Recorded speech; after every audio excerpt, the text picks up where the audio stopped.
अध्याय 101 असाधारण प्रदर्शन। किन यून मन ही मन आह भर सका। सभी पूरी तरह तैयार थे, विशेषकर मास्टर वेई और अन्य लोगों ने लगभग 10 वर्षों तक तैयारी की थी। जहां तक किन यून का सवाल है, उसे 2 दिन पहले ही पता चला कि तैयारी शुरू करने के लिए बहुत देर हो चुकी है। हर कोई यह जानने को उत्सुक था कि डुआन गान ने किन यून को संसाधन क्यों नहीं दिए, वरना वह दूसरों से इतना पीछे न होता। इस समय किन यून को सभी ने पूरी तरह से नजरअंदाज कर दिया था। अन्य शिलालेखकारों ने पहले ही लोहे के एक टुकड़े को गढ़कर एक छोटा सा टुकड़ा बना लिया था और उन्होंने दूसरा टुकड़ा गढ़ना शुरू कर दिया था। जहां तक किन यून का प्रश्न है, उसने अभी अभी भट्टी से लाल गर्म धातु निकाली थी और फोजिंग हथौड़ा का उपयोग किया था। किन यून के हाथ में क्या है? क्या यह विशाल आत्मा राजा हथौड़ा था? नहीं, यह असली विशाल आत्मा राजा हथौड़ा नहीं है। तभी सभी ने किन यून पर ध्यान दिया। उस विशाल आत्मा राजा हथौड़े का खाका जो उसने प्राप्त किया था, क्या अब परिष्कृत हो गया था? इस प्रकार के शाही स्तर के आत्मा खजाने की शोधन प्रक्रिया बहुत जटिल थी और इसे बनाना इतना आसान नहीं था, खासकर आत्मा शिलालेखों के बीच का लेआउट। इसकी आवश्यकता बहुत अधिक है और आपको अपने पूरे स्वरूप के साथ सामंजस्य बिठाना होगा, अन्यथा आप सफल नहीं हो पाएंगे। ऐसा लगता है जैसे उसने सफलतापूर्वक एक निम्न श्रेणी का विशालकाय स्पिरिट किंग हैमर बना लिया है। कहा जाता है कि यह प्राचीन दैत्यों से प्राप्त एक खाका है। शिलालेखों की व्यवस्था शिलालेखों की शक्ति को और भी प्रबल बना देती है। असली विशालकाय स्पिरिट किंग हैमर और भी बड़ा हो सकता है। आखिरकार ये तो विशालकाय लोगों के लिए है। किन यून को विशाल आत्मा राजा हथौड़े के पीछे के इतिहास के बारे में पता नहीं था। जैसे ही उसने हथौड़ा निकाला, उसने 6 जिंग लॉन्ग शैलियों का इस्तेमाल किया और गणना शुरू कर दिया। बूम! जैसे ही हथौड़ा नीचे गिरा, उसकी आभा ऐसी थी मानो पहाड़ों को चीर रही हो। सब लोग स्तब्ध होकर देखने लगे, उनके चेहरे अविश्वास से भर गए। क्या केवल एक निम्न श्रेणी के विशालकाय आत्मा राजा हथौड़े में ही इस प्रकार की शक्ति होती है? हमारे कई हमलों के विरुद्ध एक हमला। यह आदमी शायद हमें पकड़ ले। हमें जल्दी करनी होगी। इस छोटे से भूत को हमें पकड़ने मत देना, हम पर हंसी उड़ाई जाएगी। किन यून ने ऐसी भयानक शक्ति को उजागर करने के लिए इसे बनाने के लिए हर संभव प्रयास किया था। ये केवल कुछ हथौड़ों का काम था, फिर भी यह पहले से ही 100 जिन लोहे को स्पिरिट आयरन के एक छोटे टुकड़े में बदलने में सक्षम था। आध्यात्मिक लोहे का एक छोटा सा टुकड़ा गढ़ने के बाद उसने जल्दी से भट्टी में उबली हुई धातु निकाली और उसे कुछ और बार पीटा। उसकी गति इतनी तेज थी कि पुराने नक्काशीकार भी प्रशंसा से मुंह मोड़ लेते थे। ऐसा लगता है कि विशालकाय आत्मा राजा हथौड़ा विशालकाय की आंतरिक शक्ति को उजागर करने में सक्षम है। मुझे सचमुच उम्मीद नहीं थी कि उसके पास ऐसा हथौड़ा होगा। वह शायद पकड़ लेगा। स्टार पैलेस के लोगों की चिंता भरी बातें सुनकर डुआन गान हल्के से मुस्कुराया। वह पहले से ही जानता था कि विशाल आत्मा राजा हथौड़ा कितना शक्तिशाली है। बस किन यून खुद उसे महसूस नहीं कर पा रहा था। फिर भी वह अभी भी किन यून की ताकत से चकित था। विशालकाय स्पिरिट किंग हैमर की शक्ति को उन्मुक्त करना आसान नहीं था, क्योंकि इसके लिए आमतौर पर एक गहन रैंक्ड मार्शल तकनीक, विशेष रूप से एक हैमर तकनीक की आवश्यकता होती थी। किन यून की ड्रैगन टेम्परिंग 6 स्टाइल्स भी बुरी नहीं थी। ये प्रोफाउंड रैंक मार्शल स्किल के काफी करीब थी। इसके अलावा उन्होंने इसे शुरुआती स्तर पर सीखा था और इसे अंजाम देने के लिए अपनी आंतरिक शक्ति का इस्तेमाल किया था। इस तरह के साधारण लोहे को जलाने के लिए भट्टी की कोई जरूरत नहीं है। किन यून ने विशाल आत्मा राजा हथौड़े पर चमकते कीमिया चिन्हों को देखा। यह अपने आप में एक झुलसाने वाली शक्ति पैदा कर सकता था। उसने भट्टी में आग भेजना बंद कर दिया और बिना जले लोहे को फोजिंग टेबल पर ले गया। उसने लोहे के हथौड़े पर सीधे 6 जिंग लॉन्ग शैलियों का प्रयोग किया। जैसे ही हथौड़ा जमीन पर गिरा, कीमिया छापों ने हथौड़े में प्रविष्ट आंतरिक शक्ति को अवशोषित कर लिया। फिर उन्होंने गलाने से उत्पन्न एक अत्यंत तीव्र ऊष्मा उत्सर्जित की और लोहे को लाल रंग में बदल दिया। अभी कुछ देर पहले हर कोई सोच रहा था कि वह क्या कर रहा है, लेकिन उसकी हरकतें देखकर सभी दंग रह गए। 1 वार, 2 वार, 3 वार, कुल मिलाकर उसे काम पूरा करने के लिए सिर्फ 6 वार की जरूरत थी। इसके अलावा उसने 6 जिंग लॉन्ग स्टाइल्स की सिर्फ पहली 2 चालें ही इस्तेमाल की। ये छोटा सा कमीना मास्टर वेई बेहद ईर्ष्यालु थे, क्योंकि वह पेंटिंग को घूर रहे थे और मन ही मन कोस रहे थे। किन यून को अब भट्टी इस्तेमाल करने की जरूरत नहीं थी। वह उनसे कहीं ज्यादा तेज था। डुआन कियान भी इस हद तक हैरान था कि उसका दिल धड़क उठा। सिर्फ वही जानता था कि विशालकाय आत्मा राजा के हथौड़े पर जो कीमिया के निशान थे, वे उच्च श्रेणी के आत्मा के निशान थे। यही एकमात्र कारण था कि इसका ऐसा प्रभाव पड़ा। इसके अलावा बैंगनी सोने की आग की आंतरिक शक्ति विशाल आत्मा राजा के हथौड़े और कीमिया के पैटर्न के साथ पूरी तरह से घुल मिल गई थी। किन यून ने गढ़ने पर ध्यान केंद्रित किया, मानो वह विशाल आत्मा राजा के हथौड़े के साथ जुड़ गया हो। उसकी हथौड़े चलाने की गति स्वाभाविक और सहज थी, मानो वह पूर्णता तक पहुंच गया हो। सबने सोचा था कि सबसे कम उम्र के शिलालेख गुरु किन यून कुछ खास नहीं होंगे। शायद वे लियांग शुइजिन से भी कमतर होंगे। हालांकि वास्तव में वह लियांग वुजिन से कहीं अधिक शक्तिशाली था। लियांग शुइजिन की फोजिंग तकनीक बहुत ही अनाड़ी थी और कई शिलालेख मास्टर्स की नज़र में एक नौसिखिए को ऐसा ही होना चाहिए। जहां तक किन यून का प्रश्न है, वह जालसाजी के मामले में ग्रैंड मास्टर के स्तर पर था। किन यून ने धातु के 50 टुकड़े बनाए, जबकि लियांग शुइजिन ने 40। हॉल ऑफ वंडर्स में एक बूढ़े लोहार ने धीमी आवाज में कहा। यहाँ तक कि सबसे तेज मास्टर वेई के पास भी केवल 68 टुकड़े थे। अपनी उच्च स्तरीय भट्टी और गढ़ने वाले हथौड़े के साथ वह किन यून से ज्यादा तेज नहीं था। ब्लू स्पिरिट स्टार पैलेस के शिष्यों में सबसे अधिक संख्या 56 थी, जो किन यून से ज्यादा नहीं थी। स्टार पैलेस के 20 शिष्यों में से ज्यादातर किन यून के पीछे थे। ये तो पता ही था कि उनके पास ध्वज संरचनाएं और उच्च श्रेणी की आत्माकृतियां थीं। वे दरअसल उसी किन यून के पीछे थे जिसे वे तुच्छ समझते थे। किन यून ने कभी उम्मीद नहीं की थी कि वह पकड़ पाएगा। प्रतियोगियों के बीच उन्हें मध्यम स्तर का माना जाता था। किन यून अपनी थकान बिल्कुल बर्दाश्त नहीं कर पाएगा। मुश्किल ये थी कि जब कोई स्पिरिट आयरन के 100 टुकड़ों को एक ही टुकड़े में गढ़ता है तो उसे थामने के लिए और भी ज्यादा आंतरिक शक्ति की जरूरत होती है। पश्चिमी महल के एक बूढ़े व्यक्ति ने जोरदार मजाक उड़ाया। किन यून केंद्र के ज्यादा करीब था। हर जगह झंडे लगे हुए थे। इसका सबसे बड़ा फायदा ये था कि वह बिना किसी की नजर में आए 9 यांग दिव्य आत्मा से बड़ी मात्रा में 9 यांग ऊर्जा अवशोषित कर सकता था। इसके अलावा वह आत्मा संग्रह ध्वज संरचना से QE भी छीन सकता था। अपनी आदिम आत्मा की साधना करने के बाद आध्यात्मिक ऊर्जा के प्रति उसकी धारणा और भी स्पष्ट हो गई। इसलिए जब 9 यांग दिव्य आत्मा ने आध्यात्मिक ऊर्जा को अवशोषित किया तो वह और भी अधिक अवशोषित कर सकी। लगभग 2 घंटे बीत चुके थे। आखिरकार स्पिरिट आयरन के 100 टुकड़े पूरे हो गए। किन यून ने स्पिरिट आयरन के छोटे से ढेर को देखा और अपना पसीना पोंछा। उसने 20वीं बार स्पिरिट आयरन के 100 टुकड़े गढ़े थे। ब्लू स्पिरिट स्टार पैलेस वालों के चेहरे पर बदसूरत भाव थे। ऐसा इसलिए था क्योंकि किन यून उनके शिष्यों से भी तेज था। पुराने शिलालेखाकार की नज़र में ब्लू स्पिरिट स्टार पैलेस के शिष्यों ने काफी अच्छा प्रदर्शन किया था। हालांकि किन यून जैसे राक्षस की तुलना में वे अभी भी कमजोर थे। इसके बाद किन यून ने भट्ठी का उपयोग किया। उन्होंने लिटिल स्पिरिट आयरन के 100 टुकड़ों को एक भुने हुए लाल बर्तन में रखा। फिर उन्हें एक एक करके मानक स्पिरिट आयरन की पट्टियों के आकार में ढालने के लिए रखा। सबसे आश्चर्य की बात ये थी कि किन यून अभी भी ऊर्जावान था। ये बात समझ में नहीं आ रही थी। ऐसा इसलिए था क्योंकि उसके पास केवल एक ही आध्यात्मिक शिरा थी और उसने अभी तक कोई औषधीय गोलियां नहीं खाई थीं। फिर भी वह इतने लंबे समय तक अपनी ऊर्जा खपत को बनाए रखने में सक्षम था। यहाँ तक कि मार्शल बॉडी के 9वें स्तर पर स्थित मास्टर वेई भी ऐसा नहीं कर सकते थे। मुखिया, क्या आपको नहीं लगता कि किन यून थोड़ा अजीब है?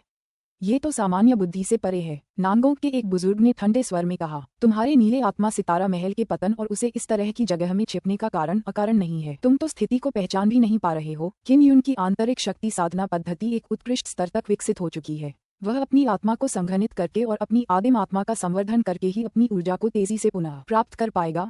डुआन कियान हंसा। अपनी आंतरिक शक्ति की पूर्णता कुछ ऐसी चीज थी जिसकी हर मार्शल बॉडी रियल्म साधक अपने सपनों में लालसा करता था। डुआन कियान की बातें सुनकर मास्टर वेई ने अपनी धड़कन रोक दी और चौंककर किन यून की ओर देखा। बाकी शिलालेखकारों ने भी ऐसा ही किया। डुआन कियान ने उपहास करना जारी रखा, वरना वह स्वर्ग के दंड टॉवर से बाहर कैसे भाग सकता था। उसकी आदिम आत्मा टॉवर से बाहर आकर आत्मिक ऊर्जा को अवशोषित करती और एक बैंगनी सुनहरी लौ को संघनित करती। केवल आत्मा रेखाओं वगैरह के जरिए ही टॉवर में एक छेद जलाया जा सकता था। अध्याय 102 प्रथम कौन है? किन यून को कुछ आश्चर्य हुआ।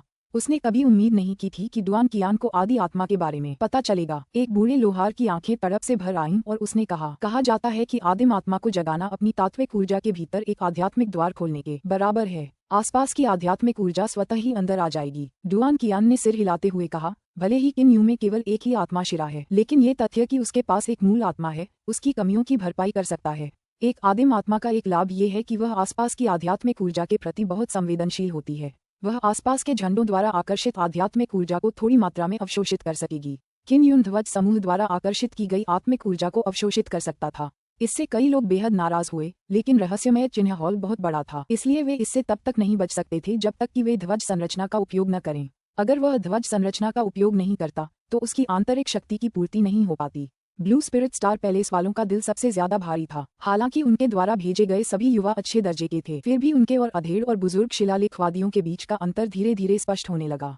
उनके दिलों की धड़कनें इस बात से धड़क रही थीं कि उनके शिष्य की तुलना एक मामूली शिलालेख गुरु किन यून से भी नहीं की जा सकती। अगर यह बात फैल गई तो ब्लू स्पिरिट स्टार पैलेस के प्रसिद्ध शिलालेख गुरु की प्रतिष्ठा धूमिल हो जाएगी। ब्लू स्पिरिट स्टार पैलेस के वरिष्ठ सदस्य किनारे से उत्सुकता से सब देख रहे थे। उन्होंने अभी अभी पंजीकरण शुल्क के लिए इतना पैसा लगाया था, इसलिए इसे पैसे की बर्बादी ही माना जा सकता था। इसका मुख्य कारण ये था कि उन्होंने यहाँ के शिलालेखवादियों को कम आंका था। उन्हें लगा कि कुछ युवाओं को भेजकर वे प्रथम स्थान प्राप्त कर सकते हैं। डुआन कियान ने इस समय किसी के धोखा देने की स्थिति में सतर्क रहने की पूरी कोशिश की और स्टार पैलेस के शिष्यों पर कड़ी नजर रखी। धीरे धीरे समय बीतने के साथ पूरे महान हॉल में तनावपूर्ण माहौल छा गया। किन यून ने अपनी मनःस्थिति को शांत किया और अपना प्रदर्शन जारी रखा। अगर वह अंत तक डटा रहा तो वह विजयी होगा। अगर वह प्रथम स्थान पाने में असफल भी रहा तो भी उसे इस प्रतियोगिता में काफी फायदा होगा। जब उसने स्टार पैलेस के युवकों को देखा तो उसने मन ही मन सोचा, ब्लू स्पिरिट स्टार पैलेस सचमुच गिर गया है। उनका युवा शिलालेख मास्टर ज्यादा ताकतवर नहीं है और अगर वह घमंडी होता तो जरूर हार जाता। लगता है परदादा की कही बात सच थी। ब्लू स्पिरिट स्टार पैलेस वास्तव में बहुत अच्छे लोगों के एक समूह की भर्ती कर सकता है, जैसे कि यांग शे यू, जियो यू लैन, किन जेंग फैंग और अन्य शक्तिशाली युवा योद्धा। और भविष्य में किम यून ने पूर्वी महल के रहस्यमय द्वार पर जाकर देखने की योजना बनाई। समय लगभग खत्म हो गया है, डुआन गान चिल्लाया। बूढ़े विचित्र का स्तर बहुत ऊंचा था, वह अंत तक टिक सकता था, फिर वह 10,000 जिन लोहे से एक स्पिरिट आयरन पिंड बना सकता था। स्टार पैलेस के शिष्यों में से 5 तो अंत तक भी नहीं पहुंचे थे। किम यून ने भी सबको चौंका दिया, ऐसा इसलिए क्योंकि उसने वाकई एक मानक स्पिरिट आयरन पिंड बनाया था। एक 15 वर्षीय नौसिखिए शिलालेख गुरु इस स्तर तक पहुंचने में सक्षम था। इसका मतलब था कि उसकी रसायन विद्या की क्षमता मध्यवर्ती और उच्च स्तरीय शिलालेख गुरुओं के बराबर थी। ऐसा इसलिए था क्योंकि ब्लू स्पिरिट स्टार पैलेस से आने वाले सबसे युवा प्रतिभाशाली व्यक्ति लियांग शुइजिन वास्तव में इसे पूरा करने में असमर्थ थे। जब उन्होंने अपनी तुलना किम यून से की तो अंतर बहुत स्पष्ट था। वह अपनी प्रतिष्ठा खोने के कारण किम यून से घृणा करने से खुद को नहीं रोक सका। तुलना के बिना कोई हानि नहीं होगी। अगर किम यून न होते तो लियांग शुआंगजिन की जवानी की वजह से हर कोई एक शब्द भी नहीं बोलता। हालांकि किम यून लियांग शुआंगजिन से काफी छोटा था, वह एक नाबालिग युवक था। किम यून ने राहत की सांस ली। वह मन ही मन इस बात से भी प्रभावित था कि वह अंत तक टिक पाया। ऊपरी तौर पर हॉल में शिलालेख मास्टर ने कुछ नहीं कहा, लेकिन अपने दिल में उसने चुपके से उसकी ताकत की प्रशंसा की। एक 15 वर्षीय युवक बिना किसी अच्छे भट्टी या ध्वज विन्यास के या यहाँ तक कि एक गोली लिए भी एक ऐसी प्रतियोगिता को पूरा करने में सक्षम हो गया था जिसे केवल एक मध्यवर्ती और उच्च स्तर का शिलालेख मास्टर ही केवल एक हथौड़े से पूरा कर सकता था। ये तो सचमुच प्रतिभाशाली था। उसे पता ही नहीं था कि वह लियांग शुइजिन से कितना ज्यादा प्रतिभाशाली है। तुम सबके लिए ये बहुत मुश्किल रहा है। अब वजन करना शुरू करो। जिसके पास सबसे ज्यादा वजन वाला स्पिरिट आयरन सिलिया होगा उसे पहला स्थान मिलेगा। डुआन कियान ने एक सुनहरा पोल स्केल निकाला। स्पिरिट आयरन की पिंड बड़ी नहीं थी, अंगूठे से थोड़ी ही बड़ी। हालांकि इसे बहुत भारी होने से पहले पूरी तरह परिष्कृत किया जाना चाहिए था। प्रतियोगिता में भाग ले रहे सभी शिलालेखकार एक एक करके अपनी सीटों से उठ गए। उन्होंने जो स्पिरिट आयरन की सिलियां गढ़ी थीं उन्हें अपनी अपनी गड़ाई की मेजों पर रख दिया और डुआन कियान के नीचे जाकर उन्हें एक एक करके तौलने का इंतजार करने लगे। डुआन कियान ने एक को बुलाया, दूसरे को बुलाया। टोंग आंग 160 बिल्लियां, चू एन ली 175 जिन 6 टेल्स, सू जोंगपिंग 163 कैटीज। एक पंक्ति में दर्जनों लोग खड़े थे, उन सबका वजन 150 जिन या उससे ज्यादा था। ये देखा जा सकता था कि ये शिलालेख स्वामी एक दूसरे के बराबर खड़े थे। ब्लू स्पिरिट स्टार पैलेस के शिष्यों का स्तर भी बहुत बुरा नहीं था, वे भी लगभग 150 जिन थे। अंगूठे के आकार का आध्यात्मिक लोहा पहले से ही इतना भारी था, ये सचमुच एक चमत्कारी चीज थी। किम यून ने भी किताबों में इसके बारे में पढ़ा था। वहाँ चरम कीमिया का रिकॉर्ड था, लेकिन उसने पहले कभी जालसाजी नहीं की थी। इस बार उसने सिर्फ बल प्रयोग करके जालसाजी की थी। डुआन कियान अंततः मास्टर वेई की मेज के पास पहुंचा और सभी ने ध्यानपूर्वक उसकी बात सुनी। वेई योंग 199 जिन्स 8 टेल्स। उद्धरण चिन्ह। इसका वजन लगभग 200 जिन था, जो अब तक का सबसे भारी वजन था। अतीत में सबसे भारी चीज 180 जिन थी। सभी ने प्रशंसा में आह भरी, लेकिन साथ ही वे अतुलनीय रूप से निराश भी थे। इस बार यह मास्टर वेई की जीत थी। पहले से घबराए हुए मास्टर वेई के चेहरे पर आखिरकार गर्व भरी मुस्कान आ गई। शिलालेख लेखक, जिनके उनके साथ अच्छे संबंध थे, तुरंत आगे बढ़कर बधाई देने लगे। डुआन कियान किम यून के फोजिंग प्लेटफॉर्म की तरफ चला गया तो सब चुप हो गए। हर कोई देखना चाहता था कि किम यून कितना कुशल है। आखिरकार अगर वह इस स्तर तक पहुंच सके तो कोई बुरी बात नहीं होगी। 100 जिन्स पहले से ही पर्याप्त हैं। लियांग शुइजिन ने व्यंग्य किया, ये केवल बैंगनी सोने की आग और विशाल आत्मा राजा हथौड़ा पर निर्भर है। उसका अपना स्तर भी उतना अच्छा नहीं है। उसके शब्दों में कड़वाहट भरी हुई थी। साफ जाहिर था कि वह किम यून से ईर्ष्या कर रहा था। किम यून ने हल्के से मुस्कुराते हुए मजाकिया लहजे में कहा, मैं वाकई तुम्हारी जितनी अच्छी नहीं हूँ। तुम्हारे पास एक उच्च स्तरीय भट्टी, एक उच्च स्तरीय फोजिंग हथौड़ा और झंडियों का एक सेट भी है। हालांकि तुम प्रतियोगिता पूरी नहीं कर पाए, लेकिन इतने लंबे समय तक टिके रहना कोई बुरी बात नहीं है। क्रोधित लियांग शुइजिन कुछ कहने ही वाले थे कि उन्होंने डुआन गान को चिल्लाते हुए सुना, किम यून 200 जिन और एक ताइल। मुख्य हॉल में कोलाहल मच गया और सभी लोग अविश्वसनीय चीखें मारने लगे। क्या मैं कुछ सुन रहा हूँ? किम यून ने जिस स्पिरिट आयरन पर वार किया वह असल में मास्टर वेई से भी भारी था।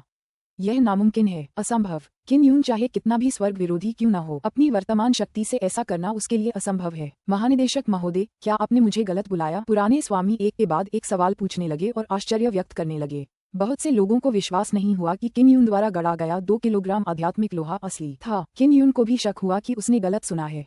वह जानता था कि उसका स्पिरिट आयरन पिंड हल्का नहीं था। उसने अंदाजा लगाया कि उसका वजन लगभग 180 पाउंड होगा, लेकिन उसने 200 पाउंड वजन का अंदाजा लगाने की हिम्मत नहीं की। अगर तुम्हें मेरी बात पर यकीन नहीं है तो खुद तौलने के बाद पता चल जाएगा। डुआन कियान मुस्कुराया और मास्टर वेई और बाकी लोगों की तरफ बढ़ा। उन्होंने भी एक एक करके अपने डंडे और तराजू निकाल लिए। लगातार 10 से ज्यादा शिलालेखकारों ने एक ही परिणाम बताया। जब मास्टर वेई की बारी आई तो परिणाम वही था। लियांग शुइजिन, जिसने पहले किम यून का मजाक उड़ाया था, का चेहरा बेहद भद्दा था। उसे सबसे कम उम्र का प्रतिभाशाली, एक राक्षस कहा जाता था, लेकिन अब किम यून ने उसे बहुत पीछे छोड़ दिया था।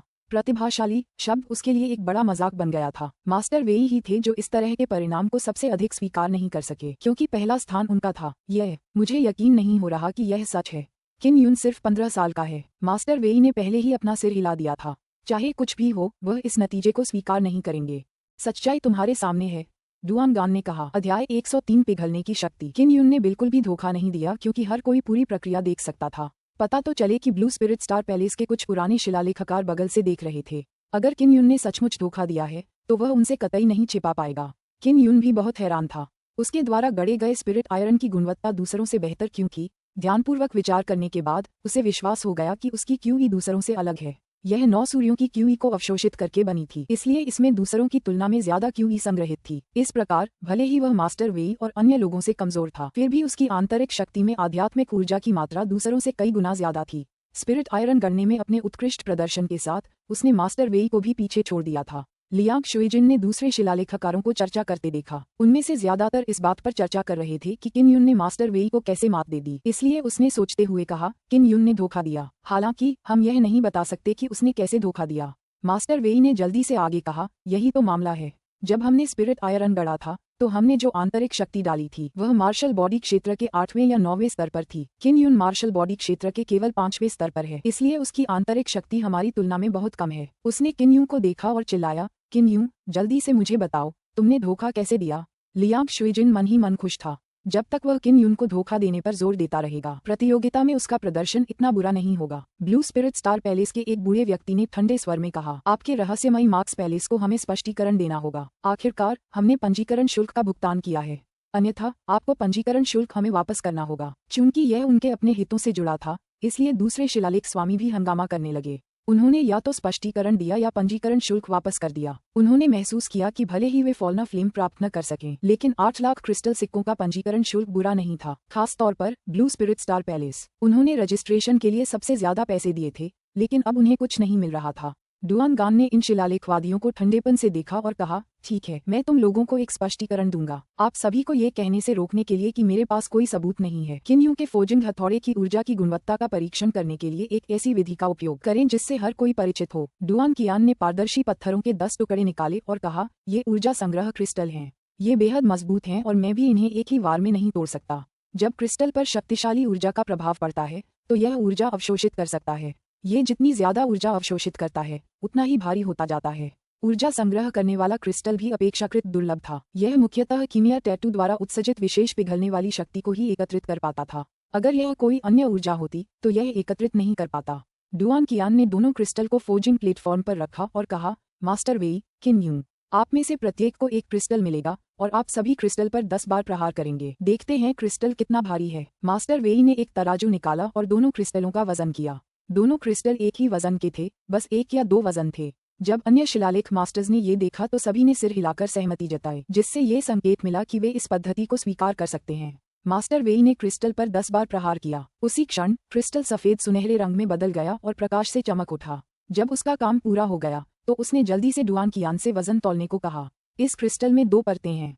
तुम्हारी गलाने की शक्ति क्रिस्टल का वजन 50 ग्राम बढ़ा देगी। इसके बाद उसने मास्टर वेई के कंधों पर अपना वजन तौला। मास्टर वेई ने इसका वजन तौला और इसके वजन को मंजूरी दी। अन्य पुराने शिलालेखकार मन ही मन आश्चर्यचकित थे। यह निराकार प्रगलन शक्ति वास्तव में 2 लियांग वजन की थी। ये बहुत ही बढ़िया स्तर था। अगर कोई और शिलालेख मास्टर होता तो उसे इस वजन तक पहुंचने के लिए कम से कम 20 हथौड़ों की जरूरत होती। किन यून, अब तुम्हारी बारी है, मास्टर वेई ने आग्रह किया।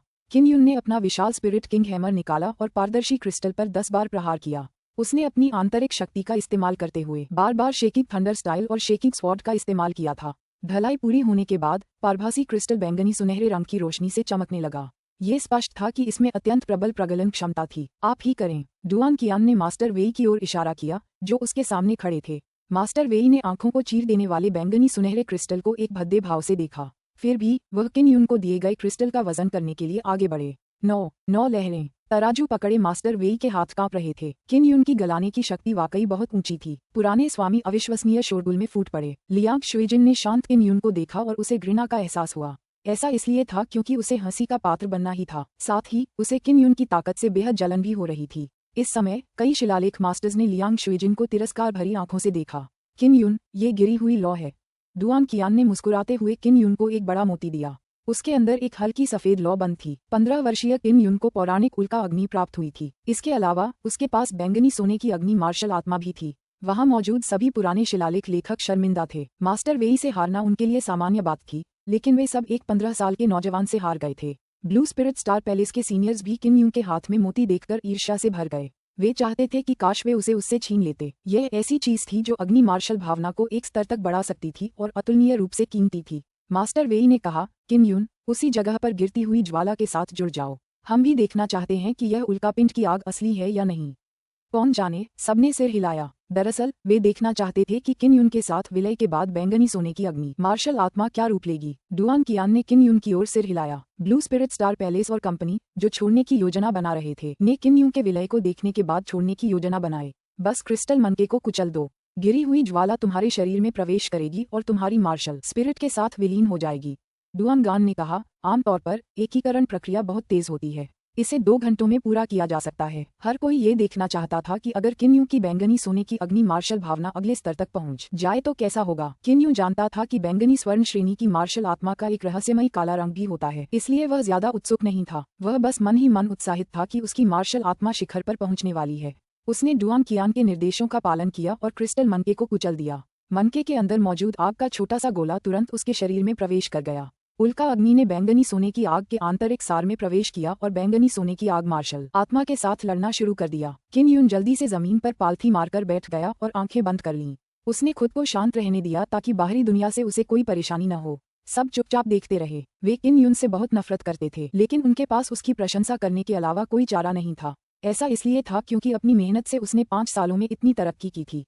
ये बेहद प्रभावशाली था। मार्क्स हॉल में हर कोई उत्सुकता से भरा हुआ था और चुपचाप किम युन की ओर देखते हुए प्रतीक्षा कर रहा था। शाम हो चुकी थी और आसमान में अंधेरा छा गया था। रहस्यमयी पैटर्न वाला महल जगमगा रहा था, जिससे पूरा हॉल चकाचौंध से जगमगा रहा था। अंततः 2 घंटे बीत गए। किम युन ने भौहें चढ़ाकर अपनी आंखें खोलीं। उसके चेहरे पर डर की एक झलक थी और वह बदसूरत लग रहा था। उसे पसीना आ रहा था। वह जो हमेशा शांत रहता था, अब बहुत बेचैन हो गया था। अध्याय 104 श्वेत अग्नि। डुआन गान पहले तो मुस्कुरा रहा था, लेकिन जब उसने किम यू के हाव भाव देखे तो वह डर गया। उसने जल्दी से पूछा, किम यू, क्या हुआ? क्या बैंगनी सोने की अग्नि मार्शल स्पिरिट को बढ़ावा मिला है? मुझे नहीं पता। मेरी मौलिक ऊर्जा मूल रूप से बैंगनी सोने की थी, लेकिन अब जब यह शुद्ध सफेद हो गई है तो मैं अपनी आंतरिक ऊर्जा के साथ आग का उपयोग नहीं कर सकता। किम यून को बहुत पसीना आ रहा था। उसे समझ नहीं आ रहा था कि क्या हुआ था। उसने श्वेत आंतरिक क्यूई को सक्रिय किया, लेकिन कोई ज्वाला उत्पन्न नहीं की। सब मन ही मन हैरान थे। वे उत्साह से एक दूसरे को देखने लगे, खासकर मास्टर वेई। उनके चेहरे पर खुशी की एक झलक दिखाई दी। डुआन कियान ने जल्दी से एक छोटा सा आत्मा पैगोडा निकाला और कहा, अपनी मार्शल आत्मा का परीक्षण करें। किम यून ने अपनी आंतरिक ऊर्जा टॉवर में डाल दी, लेकिन इसमें कोई बदलाव नहीं आया। उसकी मार्शल स्पिरिट मर गई। हा, मास्टर वेई ने मुस्कुराते हुए कहा, ये तुम्हारे लालच का नतीजा है। तुम अभी भी अपनी purple gold fire marshal spirit से संतुष्ट नहीं हो और तुम अभी भी आगे बढ़ना चाहते हो। पर्पल गोल्ड लेवल की मार्शल स्पिरिट को जबरदस्ती ऊपर उठाना, इसीलिए मार्शल स्पिरिट मर गई। ये केवल मास्टर वेई का अनुमान था, लेकिन ब्लू स्पिरिट स्टार पैलेस के बुजुर्गों ने भी ऐसा ही सोचा था। आपकी जन्मजात क्यूई अभी भी मौजूद है, लेकिन इसमें एक प्रबल आंतरिक शक्ति है। हालांकि इसमें कोई गुण नहीं है। यह मूलतः पुष्टि की जा सकती है कि आपकी मार्शल स्पिरिट मर चुकी है। आपको पता होना चाहिए कि आंतरिक शक्ति का गुण मार्शल स्पिरिट द्वारा प्रदान किया जाता है। आपकी आंतरिक शक्ति में कोई गुण नहीं है, इसलिए स्पिरिट पैगोडा बिल्कुल भी नहीं बदला है। चेहरे पर झुर्रियां लिए एक बूढ़ा व्यक्ति खुशी से मुस्कुराया। जब लियांग शुइजिन ने किम यून का राख सा चेहरा देखा तो उसका मूड ठीक हो गया। उसने व्यंग्यात्मक लहजे में कहा, तुम अभी भी अपनी बैंगनी स्वर्ण अग्नि मार्शल स्पिरिट से संतुष्ट नहीं हो। तुम्हें दंड मिल चुका है। तुम्हारे पास सिर्फ एक स्पिरिट नस है, और अब जब तुम्हारे पास बैंगनी स्वर्ण अग्नि मार्शल स्पिरिट नहीं है तो तुम पूरी तरह से अपंग हो। किम यून ने दांत पीस लिए। वह ऐसी बकवास पर कभी विश्वास नहीं करेगा, क्योंकि उसकी दोलनशील मार्शल स्पिरिट अभी भी मौजूद थी। वह अभी भी उसकी आंतरिक ऊर्जा का उपयोग कर सकता था। उसे समझ नहीं आ रहा था कि बैंगनी सुनहरी अग्नि मार्शल स्पिरिट का क्या हुआ। उल्कापिंड की अग्नि के साथ मिलकर वह ऐसी क्यों हो गई? किम यून, वापस आकर बात करेंगे। डुआन गान ने किम यून को उठाया और उसे ले गया। जब वे चले गए तो हॉल में मौजूद सभी लोग, विशेष रूप से मास्टर वेई और लियांग शुइजिन, जोर जोर से हंसने लगे। हमें जल्दी से स्वर्गीय किन महल को इसकी सूचना देनी होगी। वे इसे सुनकर जरूर बहुत खुश होंगे। एक शिलालेख गुरु हंसा। आओ साथ चलें। पिछले 5 सालों में किम यून की सारी मेहनत बेकार गई। बैंगनी सोने की अग्नि मार्शल स्पिरिट उसकी सबसे बड़ी संपत्ति है। अब जब वह चली गई है तो इसका मतलब है कि वह उन रहस्यमयी पैटर्न को गढ़ने का काम खत्म कर चुका है। हा, ये सब इसलिए है क्योंकि वह बहुत प्रतिभाशाली है कि उसने कीमिया प्रतियोगिता जीती, फॉल्नर फ्लेम प्राप्त की और अपनी ही बैंगनी सोने की अग्नि मार्शल आत्मा को मरवा दिया। मास्टर वेई ने मुस्कुराते हुए कहा। जैसे ही किन यून की बैंगनी सोने की अग्नि मार्शल आत्मा मर गई, समूह हंसते हुए हॉल से बाहर चला गया जैसे कि यह नया साल हो। डुआन कियान किन यून को एक गुप्त कक्ष में ले गया और उसकी तात्विक ऊर्जा की सावधानीपूर्वक जांच की। वह शुद्ध श्वेत थी और उसमें कोई गुण नहीं था। वह गुप्त कमरे में इधर उधर टहल रहा था, जाहिर है घबराया हुआ। क्या हो रहा है? उसने आह भरते हुए पूछा। किन यून धीरे धीरे शांत हुआ और अपना पसीना पोंछते हुए बोला, दादाजी डुआन, पहले मुझे शांत होने दीजिए। शायद हालात उतने बुरे नहीं हैं जितना हमने सोचा था। ठीक है, तुम अपनी स्थिति को सबसे अच्छी तरह जानते हो। मुझे उम्मीद है कि यह सिर्फ एक झूठा अलार्म होगा, डुआन गान ने कहा। यदि किन यून की मार्शल आत्मा मर जाती तो उसे बहुत ग्लानि होती। डुआन कियान के जाने के बाद किन यून ने अपनी आंखें बंद कर लीं और अपनी तात्विक ऊर्जा को अपनी मूल आत्मा को मुक्त करने दिया। वह अपनी मूल आत्मा को बहुत सहजता से मुक्त करने में सक्षम था। हालांकि ये काले क्लेश की आदिम भावना थी। बैंगनी सोने की अग्नि मार्शल आत्मा मरी नहीं है, मैं इसे महसूस कर सकता हूँ। किन यून शांत हुआ और अपने डेंटियन में स्थिति को समझने की कोशिश की। उसने पाया कि उसके डेंटियन और अग्नि मार्शल आत्मा के बीच अभी भी एक छोटा सा संबंध था, हालांकि ये पहले जितना मजबूत नहीं था। उन्होंने बैंगनी सोने का उड़ने वाला आत्मा पत्थर निकाला और उसे अपने डेंटियन में प्रवाहित करने से पहले अपने भीतर से ऊर्जा को अवशोषित कर लिया। मैं केवल उड़ने वाली आत्मा के पत्थर का उपयोग करने की कोशिश कर सकता हूँ और देख सकता हूँ कि क्या मैं मार्शल स्पिरिट को ट्रिगर कर सकता हूँ। जैसे ही ऊर्जा उसके दांतियन में प्रवेश करती, वह तुरंत उसकी श्वेत आंतरिक ऊर्जा द्वारा अवशोषित कर ली जाती। केवल 2 घंटे में ही बैंगनी सोने का उड़ने वाला आत्मा पत्थर पूरी तरह से अवशोषित हो गया था। जब किन यून ने अपनी आंखें खोली तो उसे सुखद आश्चर्य हुआ। जैसा कि अपेक्षित था, अग्नि मार्शल आत्मा अभी भी यहाँ है। बस एक स्थिति उत्पन्न हो गई है। उड़ते हुए आत्मा पत्थर से ऊर्जा अवशोषित करने के बाद यह अनुभूति और भी प्रबल हो गई है। क्या अग्नि मार्शल आत्मा के वापस आने से पहले मुझे और अधिक ऊर्जा अवशोषित करने की आवश्यकता है? सफेद आंतरिक युवान शक्ति को देखते हुए उन्हें अचानक लगा कि सफेद आंतरिक युवान शक्ति एक मजबूत अग्नि मार्शल भावना का पोषण कर रही होगी। हालांकि ऊर्जा की कमी के कारण violet gold fire marshal spirit अपनी प्रगति के दौरान कुपोषित हो गया। क्या ऐसा हो सकता है कि बैंगनी स्वर्ण अग्नि मार्शल स्पिरिट को पतित अग्नि के साथ मिलाने के बाद एक मजबूत मार्शल स्पिरिट को संघनित करने के लिए ऊर्जा के एक अतिरिक्त स्रोत की आवश्यकता होगी? वह केवल ऐसा ही सोच सकता था। गुप्त कमरे से बाहर निकलने के बाद उसने एक चिंतित डुआन गान को हॉल में आगे पीछे घूमते देखा। कैसा है? डुआन कियान ने जल्दी से पूछा। मुझे लगता है कि यह ऊर्जा की कमी के कारण है। अग्नि मार्शल आत्मा और मेरे बीच अभी भी एक संबंध है, किन यून ने अपने अनुमान के बारे में बताया और कहा। मार्शल आत्मा अभी भी आंतरिक तात्विक ऊर्जा क्षेत्र में है। हो सकता है कि यह पहले ही आंतरिक तात्विक ऊर्जा के साथ विलीन हो चुकी हो। इसके जन्म के लिए पर्याप्त ऊर्जा की आवश्यकता होगी। डुआन कियान ने राहत की लंबी सांस ली और कहा, चूंकि आपके और अग्नि मार्शल आत्मा के बीच का संबंध अभी भी बना हुआ है, इसलिए मुझे राहत मिली है। क्योंकि ऐसा पहले कभी नहीं हुआ था कि बैंगनी सोने की अग्नि मार्शल आत्मा उल्कापिंड की आग के साथ मिल गई हो, इसलिए किसी को नहीं पता था कि क्या होगा। शायद यह वैसा ही है जैसा आपने कहा था। आंतरिक क्यूई एक शक्तिशाली अग्नि मार्शल आत्मा का पोषण कर रही है। फिर भी वह अभी भी चिंतित था और आह भरते हुए बोला, तुम्हारी अग्नि मार्शल स्पिरिट फिलहाल मुक्त नहीं हो सकती, तो क्या इसका मतलब यह नहीं कि तुम्हारी आंतरिक ऊर्जा का कोई महत्व नहीं है?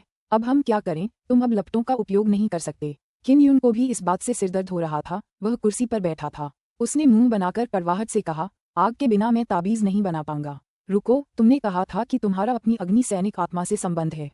ये कैसा संबंध है? डुआन कियान ने आंखें फैलाकर किम यून को घूरा। वह कुछ चिंतित सा लग रहा था, मानो उसे जवाब जानने की जल्दी हो। किम यून ने एक पल सोचा और कहा, मैं अग्नि मार्शल आत्मा के अस्तित्व को महसूस कर सकता हूँ। हाँ, इसे महसूस करने के लिए मुझे अपनी मानसिक शक्ति को अपने डेंटियन में डालना होगा। डुआन गान ने अपनी जांघ पर थपथपाया और कहा, कोशिश करो और देखो कि क्या तुम अपनी आंतरिक शक्ति और मानसिक शक्ति का उपयोग करके ज्वाला को संघनित कर सकते हो। किम यून का ऐसा करने का कोई इरादा नहीं था। बिना कारण पूछे उसने डुआन गान के कहे अनुसार किया। उन्होंने अपने मन को एकाग्र किया और उसे अपनी तात्विक ऊर्जा में भेजकर उसे अपने भीतर की तात्विक ऊर्जा के साथ मिला दिया। फिर ज्वाला बनाने की उनकी दृढ़ इच्छा शक्ति से उनकी तात्विक ऊर्जा अचानक गतिमान हुई और एक श्वेत ज्वाला प्रज्वलित हुई। ये सफल रहा। किम यून ने अपनी हथेली खोली और उमड़ती हुई सफेद लपटों को देखा। उसे सुखद आश्चर्य हुआ। तो यह ऐसा ही है, आपकी अग्नि मार्शल आत्मा सो रही है। आपको ज्वालाओं को मुक्त करने के लिए आध्यात्मिक शक्ति को अवशोषित करने की आवश्यकता है।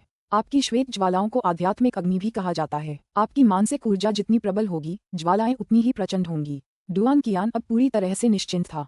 उसके बूढ़े और तनावग्रस्त चेहरे पर मुस्कान आ गई। अध्याय 105 3 रहस्यमय घर। किन यून को एहसास हुआ कि उसकी हथेली में सफेद लौ गर्म नहीं थी, बल्कि वह उसकी इच्छा के अनुसार चल रही थी, जिससे लौ ठंडी और गर्म के बीच झूल रही थी। यह वाकई बहुत चमत्कारी था। दादाजी डुआन, आपको कैसे पता चला? किम यून ने पूछा। मैंने सुना है कि जब अग्नि मार्शल स्पिरिट काफी मजबूत होती है तो न केवल आंतरिक शक्ति का उपभोग करती है, बल्कि मानसिक शक्ति की भी आवश्यकता होती है। जाहिर है, आपकी अग्नि मार्शल स्पिरिट उस स्तर की है, इसलिए अगर आप सो भी रहे हों तो भी आपकी आत्मिक शक्ति आपको जगा देगी और आपकी ज्वाला को मुक्त कर देगी। लेकिन यह अभी पूरी तरह से विकसित नहीं हुई है, इसलिए आपको कड़ी मेहनत करनी होगी, डुआन गान ने कहा। उल्कापिंड की आग से किन यून की अग्नि योद्धा आत्मा नष्ट नहीं हुई थी, बल्कि वह उसकी वजह से और भी मजबूत हो गई थी। बस वह भौतिक रूप में प्रकट नहीं हुई थी, वह पूरी तरह से नष्ट नहीं हुई थी, जैसी मास्टर वेई और उनके साथियों ने उम्मीद की थी। मास्टर वेई और बाकी लोग निराश होंगे, किन यून ने मुस्कुराते हुए कहा। ये भी अच्छी बात है, तुमने अभी जो प्रतिभा दिखाई है वह इतनी चमकदार है कि कई ईर्ष्यालु लोग तुम्हें नष्ट करना चाहते हैं। महारानी और बाकियों की तो बात ही छोड़ो, अब जब उन्हें लगेगा कि तुम्हारी युद्धप्रियता मर गई है तो वे ज्यादा निश्चिंत हो जाएंगे, उन्हें तुम पर कम शक होगा। डुआन कियान ने अपना पसीना पोंछा, एक कप चाय पी और गंभीरता से कहा, लेकिन सिर्फ इसी वजह से अपनी सतर्कता कम मत करो। महारानी और उनके लोग हमेशा तुम्हें बर्बाद करने की सोचते रहते हैं। किन यून ने सिर हिलाया। इससे पहले जब वह हुआ लिंग वू अकादमी में आया था तो उसे मार्शल बॉडी क्षेत्र के 9वें स्तर पर एक मार्शल कलाकार की हत्या का सामना करना पड़ा था। ये कितना झूठा अलार्म है। डुआन कियान हंसा। मुझे भी लगा था कि मेरा काम खत्म हो गया। खुशकिस्मती से ऐसा नहीं हुआ, वरना मेरी सालों की मेहनत बेकार हो जाती। किन यून ने मुस्कुराते हुए कहा, अब मैं निश्चिंत होकर थरी प्रोफाउंड अकेडमी जा सकता हूँ। वास्तव में यदि उसके पास ज्वाला मार्शल स्पिरिट न भी हो तो भी वह अपनी दोलन मार्शल स्पिरिट के साथ एक बड़ी छलांग लगा सकता था। अब बहुत देर हो चुकी है, मैं तुम्हें कल 3 रहस्यमयी अकादमी ले जाऊंगा। डुआन गान ने कहा, जाओ और आराम करो। हालांकि रात हो चुकी थी, फिर भी कई जासूस और संदेशवाहक व्यस्त थे। वे किन यून की बैंगनी स्वर्ण अग्नि मार्शल आत्मा के मरने की खबर फैला रहे थे। महल में रानी ने जोरदार हंसी के साथ कहा, किन यून अतृप्त और लालची है। वह बैंगनी स्वर्ण अग्नि मार्शल आत्मा की शक्ति से संतुष्ट नहीं है। उसके साथ जबरदस्ती विलय करने से बैंगनी स्वर्ण अग्नि मार्शल आत्मा मर गई। यही स्वर्ग की इच्छा है। हा हा हा। आदरणीय महारानी, मुझे अभी अभी खबर मिली है कि युवराज को ब्लू स्पिरिट स्टार पैलेस के एक बुजुर्ग ने अपना निजी शिष्य स्वीकार कर लिया है। एक नपुंसक दौड़ता हुआ आया, खबर देते हुए उसका चेहरा खुशी से भर गया। इससे महारानी और भी अधिक प्रसन्नता से हंसने लगीं। सुबह सुबह किन यून और डुआन गान घोड़ागाड़ी में सवार होकर हॉल ऑफ वंडर्स से निकल पड़े। हालांकि अभी भी सुबह का समय था, फिर भी वह शहर से बाहर जाते समय लोगों को अपनी लड़ाकू भावना के बारे में बात करते हुए सुन सकता था। ब्लू स्पिरिट स्टार पैलेस के एक बुजुर्ग द्वारा किन जेंग फेंग को शिष्य के रूप में लेने की खबर भी उनके कानों तक पहुंच गई थी। किन जेंग फेंग सचमुच नीली आत्मा नांगोंग में शामिल हो गए। डुआन गान ने उत्तर दिया, नांगोंग और स्वर्गीय किन शाही परिवार बहुत करीब हैं। किन यू ने कहा, अगर नीली आत्मा नांगोंग और रानी एक अच्छे संबंध बनाते हैं तो ये स्वर्गीय किन साम्राज्य को अपने साथ जोड़ने के बराबर होगा। भविष्य में वे निश्चित रूप से कुछ संदिग्ध करेंगे। डुआन कियान ने व्यंग्य किया, बिल्कुल। ब्लू स्पिरिट स्टार पैलेस के इस पराजित कुत्ते के पतन का कारण ये है कि वे स्वयं बहुत घमंडी हैं, है ना? अब जब वे मार्शल पथ के किनारे पर हैं तो वे निश्चित रूप से और भी अधिक घमंडी हो जाएंगे। किन यू ने देखा कि डुआन कियान को ब्लू स्पिरिट स्टार पैलेस के बारे में काफी जानकारी थी और उसने उत्सुकता से पूछा, दादाजी डुआन, ऐसा लगता है कि रहस्यमय pattern palace blue spirit star palace से नहीं डरता। मुझे रहस्यमय चिन्ह पैलेस का एक शिलालेख मास्टर माना जा सकता है। क्या आप मुझे रहस्यमय चिन्ह पैलेस के बारे में कुछ बता सकते हैं? डुआन कियान हंसा। शिलालेख हॉल में तुम्हारा परीक्षण पास कर पाना ही इस बात का प्रमाण है कि तुम एक शिलालेख गुरु हो, हमारे शिलालेख हॉल के कोई व्यक्ति नहीं। मैं तुम्हें हॉल ऑफ मार्वल्स के बारे में ज्यादा कुछ नहीं बता सकता। मैं बस इतना बता सकता हूँ कि hall of marvels Marshall Westland में एक विशाल स्थान है। ब्लू स्पिरिट स्टार पैलेस जैसे छोटे से संप्रदाय की तुलना में इसकी कोई तुलना नहीं हो सकती। मार्क्स हॉल असल में मार्शल डेसोलेट लैंड के किसी व्यक्ति द्वारा बनाया गया था। इससे किन यून बहुत हैरान हुआ। डुआन कियान ने आगे कहा, जब हमारा मिस्टीरियस पैटर्न पैलेस उन अन्य लोगों के साथ मार्शल आर्ट्स अकादमी का निर्माण कर रहा था तो हम प्रोफाउंड ग्रेड मार्शल अकादमी से संबंधित कुछ मामलों के प्रभारी थे। किन यू ने सिर हिलाया और पूछा, तो क्या ब्लू स्पिरिट स्टार पैलेस वाकई इतना असहनीय है? अंत में बहुत से लोग ब्लू स्पिरिट स्टार पैलेस जाएंगे। डुआन कियान ने आह भरी, ब्लू स्पिरिट स्टार पैलेस वाकई काफी अच्छा था। अभी तो सिर्फ ईस्ट पैलेस ही ठीक ठाक माना जाता है। अगर तुम जाना चाहते हो तो ईस्ट पैलेस जाओ। कहते हैं कि ईस्ट पैलेस के लोग स्टार ब्लैक मार्शल स्कूल के प्रभारी हैं। बेहतर होगा कि तुम स्टार ब्लैक मार्शल स्कूल जाओ। ये पहली बार नहीं था जब किन यून को स्टार मार्शल आर्ट्स अकादमी जाने का सुझाव दिया गया था। इससे पहले यांग शियू और शियाओ युएलन दोनों ने उसे स्टार मार्शल आर्ट्स अकादमी जाने की सलाह दी थी। शहर से निकलने के बाद घोड़ागाड़ी बहुत तेजी से चलने लगी। वह क्लाउड ड्रैगन नदी के पास पहुंची और क्लाउड ड्रैगन नदी के साथ तेजी से बहने लगी। क्लाउड ड्रैगन नदी के एक छोर से क्लाउड ड्रैगन पर्वत श्रृंखला में प्रवेश किया जा सकता है। 2 दिन तक गाड़ी तेजी से चलने के बाद वह पहले ही स्वर्गीय किन राष्ट्र की सीमाओं से बाहर निकल चुकी थी। क्लाउड ड्रैगन पर्वत श्रृंखला वाकई बहुत बड़ी है। ये कई साम्राज्यों से जुड़ी हुई है। किन यून ने खिड़की से बाहर देखते हुए आह भरी। यह सही है। आखिरकार यह एक प्राकृतिक अवरोध है जो हमारे छोटे से क्षेत्र को अलग करता है। डुआन गान ने कहा, केवल मार्शल दाओ क्षेत्र में कदम रखकर ही आप क्लाउड ड्रैगन पर्वत श्रृंखला को पार कर सकते हैं। आमतौर पर जो लोग मार्शल दाओ क्षेत्र में कदम रख चुके हैं वे इसे आजमाएंगे, इसलिए यहाँ मार्शल दाओ क्षेत्र के ज्यादा साधक नहीं हैं। किन यून को अपने परदादा की याद आई जो उस समय क्लाउड ड्रैगन पर्वत श्रृंखला की खोज कर रहे थे। डुआन गान ने कहा, टीम रहस्यमय अकादमी क्लाउड ड्रैगन पर्वत श्रृंखला के भीतर है। वे सभी मार्शल बॉडी के छठे स्तर के मार्शल कलाकार हैं। अगर वे 25 साल की उम्र में भी 7वें स्तर पर कदम नहीं रख पाते या अगर उन्हें प्रोफाउंड रैंक मार्शल अकादमी द्वारा नहीं चुना जाता तो उन्हें टीम रहस्यमय अकादमी छोड़नी पड़ेगी। क्या ऐसा हो सकता है कि बहुत से लोग परीक्षा पास नहीं कर पा रहे हैं? किन यून ने पूछा। क्या पिछली उत्कृष्टता सोसाइटी में बहुत से लोग परीक्षा पास नहीं कर पाए थे? डुआन गान ने कहा, कॉन्क्लेव ऑफ हीरोज उन कई परीक्षाओं में से एक है जो प्रोफाउंड ग्रेड मार्शल आर्ट्स अकादमी में प्रवेश दिलाती हैं। कॉन्क्लेव ऑफ हीरोज में भाग लेने का सभी को केवल एक ही मौका मिलेगा। अगर आप पहली बार में असफल हो जाते हैं तो आपको बाकी परीक्षाएं पास करनी होंगी। हालांकि ब्लू स्पिरिट स्टार पैलेस की उपस्थिति के बाद कॉन्क्लेव ऑफ हीरोज को रद्द कर दिया गया क्योंकि मुख्य कॉन्क्लेव की परीक्षा की सामग्री बहुत सरल थी। ब्लू स्पिरिट स्टार पैलेस के वे लोग जो कर रहे हैं, क्या वह सिर्फ इसलिए नहीं है कि अधिक छात्र उन पर भरोसा करें? किन यून ने ठंडे स्वर में कहा। गाड़ी क्लाउड ड्रैगन पर्वत श्रृंखला में प्रवेश कर एक बड़े पहाड़ पर पहुंची। डुआन कियान गाड़ी से उतरा और किन यून को हवा में ले आया। ये यात्रा का आखिरी पड़ाव है। डुआन गान ने कहा, यहाँ काफी खतरे हैं। आमतौर पर कोई भी यहाँ आने की हिम्मत नहीं करता। वे 1 घंटे से ज्यादा समय तक हवा में दौड़ते रहे और फिर एक विशाल पहाड़ की तलहटी में पहुंच गए। यहाँ एक विशाल गुफा का प्रवेश द्वार था और दरवाजा कसकर बंद था। डुआन कियान ने दरवाजा खोलने के लिए एक सुनहरी चाबी का इस्तेमाल किया और सफेद कपड़े पहने एक बूढ़ा आदमी बाहर आया। अध्याय 106 स्वयंसेवक। किन यून हुआ लिंग वो आंगन से है। डुआन कियान ने बूढ़े आदमी को पत्र दिया। अंदर आओ। बड़े ने सिर हिलाया और किन यून से कहा। डुआन कियान ने किन यून के कंधे पर थपथपाया। कड़ी मेहनत करो, तुम ब्लैक लेवल मार्शल आर्ट्स अकादमी में जरूर प्रवेश पाओगे। किन यून गुफा में दाखिल हुआ और डुआन कियान को अलविदा कहा। ब्लैक लेवल मार्शल आर्ट्स अकादमी में जाने का उसका उद्देश्य अपनी शक्ति बढ़ाना था। अगर वह पर्याप्त परिश्रम करता तो उसे साधना तकनीकें और गोलियां साथ ही विभिन्न अनुभव प्राप्त होते। डुआन कियान के चले जाने के बाद किन यून सफेद वस्त्रधारी बुजुर्ग के पीछे गुफा में चला गया। गुफा से गुजरने के बाद वे एक घाटी में पहुंचे। घाटी का वातावरण बुरा नहीं था। वह चारों ओर से विशाल पहाड़ों से घिरी हुई थी। वहां कई पत्थर और लकड़ी के घर थे जहां छात्र रहते थे। घाटी के बीच में एक बड़ा मार्शल आर्ट प्रशिक्षण मैदान भी था। 3 रहस्यमयी अकादमी में ज्यादा छात्र नहीं थे। वहां सिर्फ 100-200 लोग थे और वे सभी मार्शल बॉडी क्षेत्र के छठे स्तर पर थे। रास्ते में बुजुर्ग ने पूछा, किन यून, तुम किस डोजो में जाना चाहते हो? तुम्हारा ये फैसला थरी प्रोफाउंड अकादमी में तुम्हारे भविष्य के जीवन के कई पहलुओं को प्रभावित करेगा। किन यून ने बहुत पहले ही अपना फैसला कर लिया था। उसने तुरंत जवाब दिया, स्टार मार्शल आर्ट्स अकादमी। उसे समझ नहीं आ रहा था कि उसने शुरू से ही यह निर्णय क्यों लिया था। बूढ़े व्यक्ति ने आगे कहा, 3 रहस्यमयी अकादमी में एक बड़ा बदलाव आया है। भविष्य में छात्रों का मूल्यांकन एक टीम द्वारा किया जाएगा। अगर वे पास हो जाते हैं तो ये टीम जुवान ग्रेड मार्शल आर्ट्स अकादमी में प्रवेश करेगी। और जिस स्टार मार्शल आर्ट्स अकादमी में आपने जाना चुना था वहाँ ज्यादा लोग नहीं थे। स्टार ब्लैक टॉर्टोइस कोर्टयार्ड के अलावा बाकी 2 ब्लैक लेवल मार्शल अकादमियां साथ ही ब्लू स्पिरिट स्टार पैलेस के नानगोंग और वेस्ट पैलेस भी उन छात्रों का मार्गदर्शन करने के लिए लोगों को यहाँ आने की व्यवस्था करेंगे जो उनके साथ जुड़ना चाहते हैं। किन यून जानता था कि ब्लू स्पिरिट स्टार पैलेस के आगमन का निश्चित रूप से बहुत बड़ा प्रभाव पड़ेगा। 3 रहस्यों वाले महल के कई नियम काफी बदल गए थे। बूढ़े आदमी ने उसे ये सब इसलिए बताया था ताकि वह ध्यान से सोच सके। स्टार मार्शल आर्ट्स अकादमी में अब कितने लोग जा रहे हैं?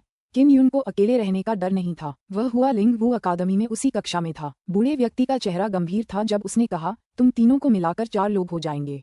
उस समय तुम चारों के अलावा बाकी लोगों के पास मार्गदर्शन के लिए शिक्षक होंगे। हालांकि तुम चारों के पास अभी तक कोई शिक्षक नहीं है, इसलिए जब प्रतिस्पर्धा की बात आएगी तो तुम्हारे और उनके बीच एक बड़ा अंतर हो सकता है। किन यून ने सिर हिलाया। ठीक है, मैंने स्टार मार्शल आर्ट्स अकादमी जाने का फैसला किया है। उनके लिए ये पहले से ही बहुत अच्छा था कि उनके साथ 3 लोग थे। वह वास्तव में उनसे दोस्ती करना चाहता था और चूंकि वे तीनों स्टार जुवान वू अकादमी जा रहे थे इसलिए वे ऐसा करने में सक्षम हो सकते थे। बुजुर्ग ने किन यून के दृढ़ निश्चय को देखा और ज्यादा कुछ नहीं कहा। उसने जल्दी से एक पहचान पत्र निकाला और उसे दे दिया और उसे घाटी के पूर्वी किनारे पर स्थित एक बड़े पत्थर के घर में ले गया। अब से यही तुम्हारा निवास है। जैसे ही घंटी की आवाज सुनाई दे तुम्हें तुरंत घाटी के बीचों बीच बने मार्शल आर्ट प्रशिक्षण मैदान में इकट्ठा होना है। बुजुर्ग ने पत्थर के घर की ओर इशारा करते हुए कहा, जाओ और खुद एक कमरा चुन लो। अंदर मौजूद 3 लोगों से परिचित हो जाओ। घाटी के चारों ओर विशाल पहाड़ थे जो एक प्राकृतिक अवरोध की तरह थे। प्रवेश द्वार पर केवल एक गुफा थी, इसलिए यहाँ बहुत सुरक्षित था जब तक कि चारों ओर से बड़ी संख्या में उड़ने वाले जानवर हमला न कर दें। किन यून के प्रवेश करने के बाद उसने हॉल में एक लंबा, पतला और सुंदर आदमी देखा। वह आदमी लगभग 20 साल का था और उसने सादा सफेद लबादा पहना हुआ था। उसके बाल छोटे थे और चेहरा सख्त था। उसकी गहरी आंखें बेहद तेज थीं। जब उसने ऊपर देखा तो उसे तेज तलवार जैसी रोशनी अपनी ओर आती हुई महसूस हुई। क्या आप नए छात्र हैं? सफेद वस्त्र पहने आदमी ने किन यून को देखते हुए पूछा। हाँ, मैं किन यून हूँ। भाई, कृपया मुझे कुछ संकेत दो। किन यून ने मुठियां भींचते हुए कहा, मैं जी वुफेंग हूँ। हालांकि सफेद वस्त्र पहने उस आदमी के चेहरे पर अहंकार झलक रहा था, पर उसका लहजा बहुत विनम्र था। तभी एक हट्टा कट्टा गंजा आदमी बाहर आया। उसने मोटे भांग के कपड़े पहने थे और उसके चेहरे पर एक सरल और ईमानदार मुस्कान थी। जब उसने किन यून को देखा तो मुस्कुराते हुए बोला, तुम अभी आए। मैं बहुत छोटा हूँ, मेरा नाम हुओ जोंग है, नमस्ते। किन यून मुस्कुराया। दूसरे कमरे का दरवाजा भी खुला। एक सुंदर लंबे बालों वाला आदमी बाहर आया। उसने आलीशान नीले कपड़े पहने थे और उसके चेहरे पर एक आकर्षक मुस्कान थी। उसके हाथ में एक तहदार पंखा था और वह एक युवा रईस जैसा दिख रहा था। किन यून, मुझे लगता है मैंने ये नाम पहले भी सुना है। छोटे भाई, कैसे हो? मैं म्यू रोंग जुन हूँ, इसलिए अब से मैं तुम्हारी रक्षा करूंगा। अगर कोई तुम्हें धमकाने की हिम्मत करे तो बस मेरा नाम लेना।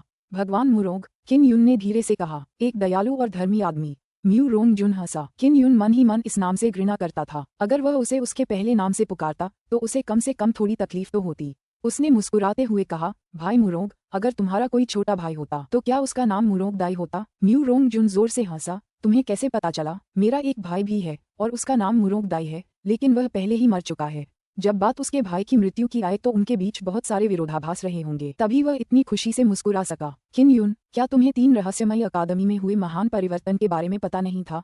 शिष्यों की भर्ती के प्रति स्टार मार्शल आर्ट्स अकादमी का रवैया हमेशा से यही रहा है। अगर हमें कुछ चाहिए तो हमें कुछ नहीं चाहिए, इसलिए हम उसकी परवाह नहीं करते। मुरोंग दातोंग ने किन यून के लिए चाय का कप डालते हुए पूछा।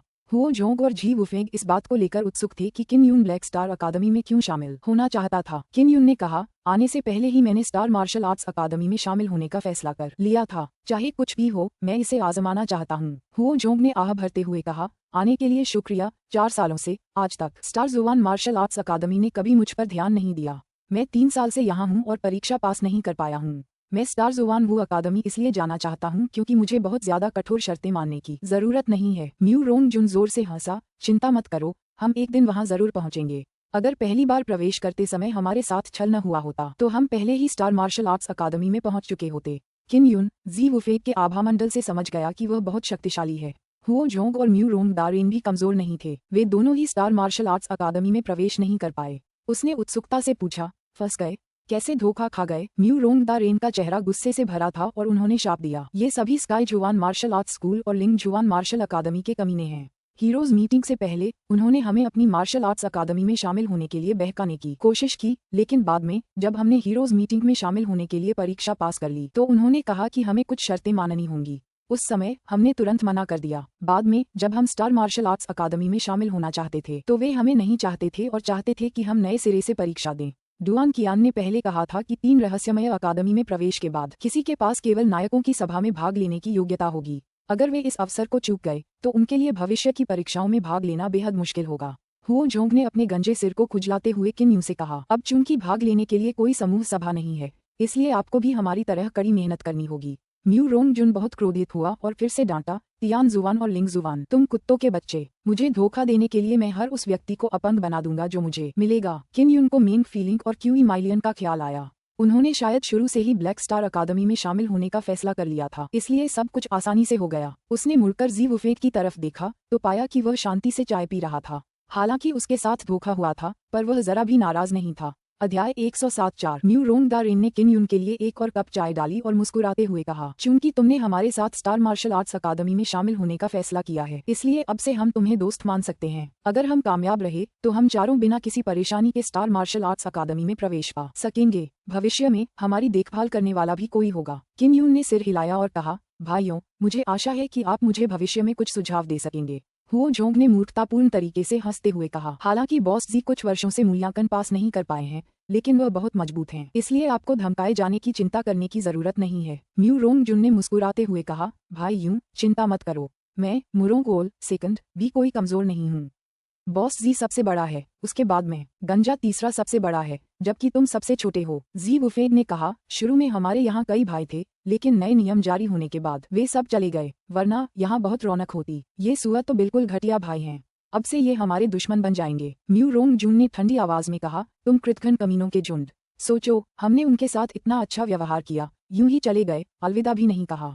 किन यून को पहले से ही पता था कि अगर वह स्टार मार्शल आर्ट्स अकादमी में शामिल होता है तो वहां उसे मार्गदर्शन देने के लिए शिक्षक मौजूद होंगे। अगर वह किसी और अकादमी में जाता है तो न केवल उसे अपने शिक्षक से मार्गदर्शन नहीं मिलेगा, बल्कि अच्छा प्रदर्शन करने पर भी उसे अकादमी परिसर छोड़ने की इजाजत नहीं मिलेगी। हुओ जोंग मुस्कुराया और बोला, कोई बात नहीं, अगर वे भविष्य में किसी और मार्शल अकादमी में शामिल होते हैं तो उन्हें नुकसान होगा। म्यू रोंग जुन ने चाय की चुस्की लेते हुए कहा, भाई यूं, आपका नाम किन यूं है? स्वर्गीय किन साम्राज्य से आपका क्या रिश्ता है? लगता है मैं इस नाम से बहुत परिचित हूँ। हम इतने सालों से यहाँ हैं और शायद ही कभी हमने बाहर क्या हुआ इसके बारे में सुना हो। इस दौरान आप ही अकेले आए हैं। मैं स्वर्गीय किन साम्राज्य का राजकुमार हूँ, किन यून ने कहा। स्वर्गीय किन साम्राज्य का एक राजकुमार? तो क्या आप यान किंगयू और मेंग फीलिंग को जानते हैं? म्यू रोंग जुन ने आश्चर्यचकित होकर पूछा। जी वुफेंग और हुओ जोंग भी गहरी सोच में डूबे हुए थे। उन्हें अचानक किन यून नाम बहुत जाना पहचाना लगा। मैं मेंग फीलिंग को जानता हूँ, वह मेरी बड़ी बहन है, किन यून ने मुस्कुराते हुए कहा। ये कमबख्त मोहक औरत, अगर तुम इससे दूरी बनाना चाहते हो तो तुमने मेरे कई अच्छे कामों को बर्बाद कर दिया होगा। म्यू रोंग जुन ने धीमी आवाज में डांटा, तुमने मुझ जैसे सीधे सादे और ईमानदार आदमी को ठगने की हिम्मत की। हुओ जोंग हंसा, बड़े भाई जी और मैं उसके द्वारा धोखा क्यों नहीं खाए गए?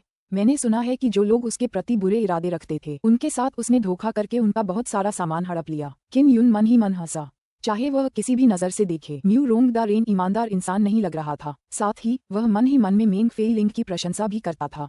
उसने दरअसल 3 रहस्यमयी अकादमी से बड़ी रकम हासिल की थी। जी वुफेंग ने अचानक गंभीरता से कहा, किन यून, मुझे आखिरकार याद आ गया, आप तियानकिन के युवराज हैं, है ना?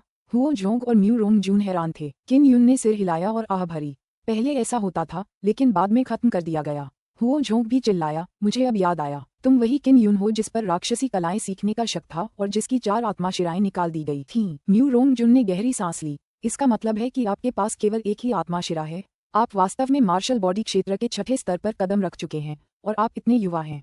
किन यून ने व्यंग्यात्मक मुस्कान के साथ कहा, और कोई रास्ता नहीं है, ये सब मजबूरी में करवाया जाता है। अगर मैंने कड़ी मेहनत न की होती तो अब तक मर चुका होता। अंदर के छात्र बाहरी दुनिया से कटे हुए थे, केवल बाहर ही उन्हें पता चल सकता था कि बाहर क्या हो रहा है।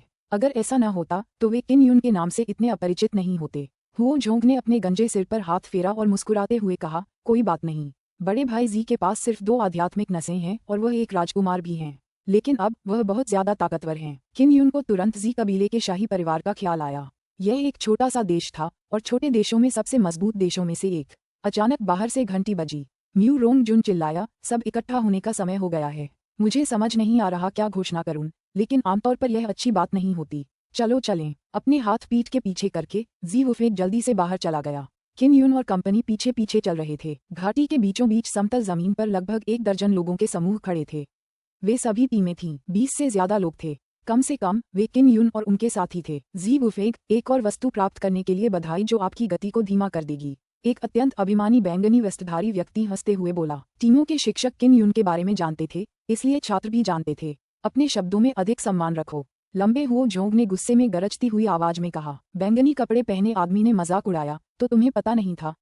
उस आदमी का नाम किन यून है। उसकी नींव तो अच्छी थी, लेकिन बदकिस्मती से उसने उसे खो दिया। उसमें मूलतः मार्शल स्पिरिट थी, लेकिन कुछ दिन पहले मार्शल स्पिरिट मर गई। उसने तुम्हें इसके बारे में नहीं बताया, है ना?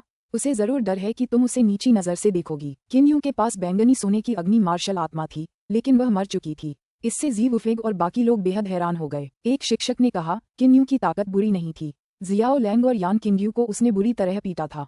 क्यूई जू और किन फेंग को उसने मार डाला था। दुर्भाग्य से उसके पास मूल रूप से बैंगनी स्वर्ण अग्नि मार्शल स्पिरिट थी, लेकिन वह असंतुष्ट था। अपनी मार्शल स्पिरिट की सीमा तक पहुंचने के लिए उसे अग्नि के साथ विलय करना पड़ा और वह उसी से मर गई। जियो लैंग और यान किंगयू अपंग हो गए थे। क्यूई जू और किन फेंग की मौत सिर्फ किन यून ने ही की थी। सभी छात्रों ने ठंडी सांस ली। वे सभी जानते थे कि ब्लैक लेवल मार्शल आर्ट्स अकादमी में इन लोगों का बहुत सम्मान किया जाता है। चलो उस जमाने के बहादुर आदमी की बात ही छोड़ दें। उसकी बैंगनी सुनहरी अग्नि शक्ति तो पहले ही मर चुकी है और अब कोई गुण नहीं बचा है। एक छात्र ने कहा, शी वुफेंग, तुम्हारी टीम में कोई है जो उन्हें पीछे खींच रहा है। परीक्षा पास करने के बारे में सोचना भी मत। हाँ, शुरुआत में आप तीनों के लिए एक ही गिल्ड बनाना बहुत मुश्किल था, लेकिन अब एक और गिल्ड है जो हमें पीछे खींच रही है। जी वुफेंग ने ठंडे स्वर में कहा, तुम लोगों ने बहुत कुछ कह दिया। अगर बहुत कुछ कह दिया है तो चुप हो जाओ। लगातार कुत्ते की तरह भौंकना बंद करो। उसकी चीख सुनकर सभी छात्रों ने अपना मुंह बंद कर लिया। एक भी शब्द बोलने की हिम्मत नहीं जुटा पाए।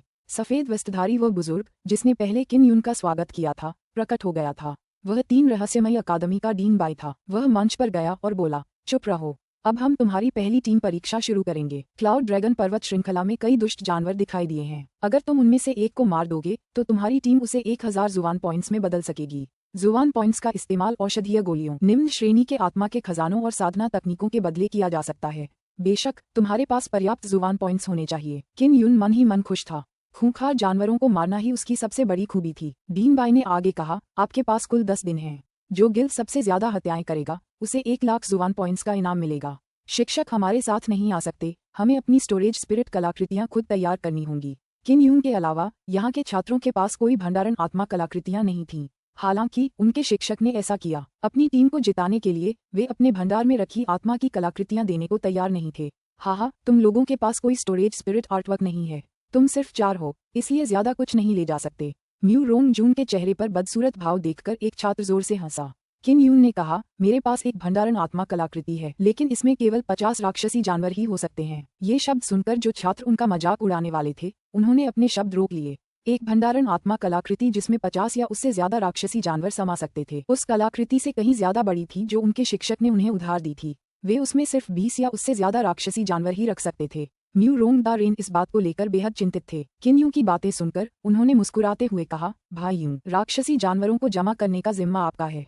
आइए हम लड़ें। अध्याय 108 बिना मार्शल स्पिरिट वाले लोग। हरी प्रोफाउंड अकादमी के छात्रों के लिए पहले से ही एक स्पिरिट हथियार रखना बुरा नहीं था। स्टोरेज स्पिरिट हथियार की तो बात ही छोड़ दीजिए। जब उन्होंने देखा कि किन यून के पास एक भंडारण आत्मा कलाकृति है, तो उन्होंने लालच भरी नजरों से देखा। किन यून को यकीन था कि अगर वह इन लोगों से बाहर मिलेगा तो बहुत संभव है कि वे उसे लूटने की कोशिश करेंगे। तुम लोग वापस जाओ और तैयारी करो, फिर हम शुरू करेंगे। डीन बाई ने कहा, जब तुम घाटी से बाहर निकलोगे तो मुख्य द्वार से नहीं जा सकते, तुम्हें खुद ही ऊपर चढ़ना होगा। चारों ओर विशाल पहाड़ थे।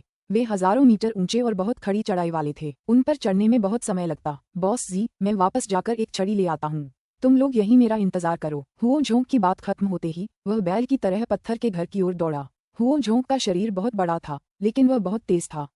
उसने तुरंत एक काली लंबी छड़ निकाली। यही उसका हथियार था। बॉस जी, मुरोंग परिवार के दूसरे भाई, आपके हथियार कहाँ हैं? किम यून ने पूछा। मेरा हथियार यह पंखा है।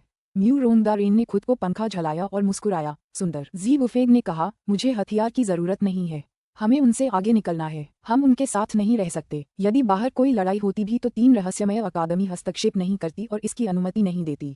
किम यून और उनकी कंपनी में सिर्फ 4 लोग थे। अगर बाहर किसी बड़ी टीम का सामना होता तो उन्हें जरूर नुकसान होता। वे जी वुफेग का पीछा करते हुए एक चट्टान तक पहुंचे। जी वुफेग ने पहाड़ की चोटी की ओर देखा और पूछा, भाई यून, क्या तुम्हारे पास कोई लंबी रस्सी है? मैं तुम सबको उठाकर एक ही बार में ऊपर उड़ जाऊंगा। हाँ, जी वुफेग सचमुच उड़कर 3 लोगों को अपने साथ ले जा सकता था। ऐसी शक्ति वाकई डरावनी थी। यह अविश्वसनीय था कि उसके पास मार्शल बॉडी क्षेत्र के केवल 6ठे स्तर की साधना थी।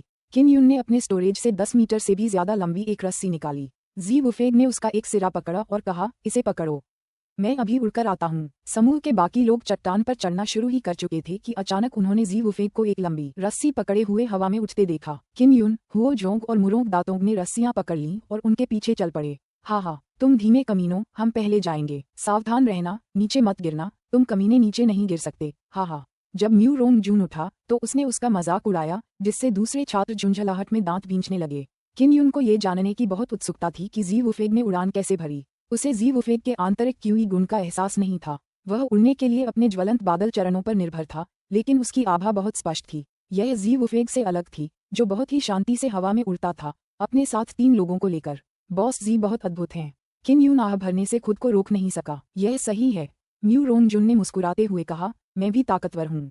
उड़ने में असमर्थ होने के अलावा मैं उससे ज्यादा दूर नहीं हूँ। भाई यूं, आप भी बहुत शक्तिशाली हैं, जो जियाओ लैंग और बाकियों जैसे कमीनों को हरा सकते हैं। वह अतीत की बात है।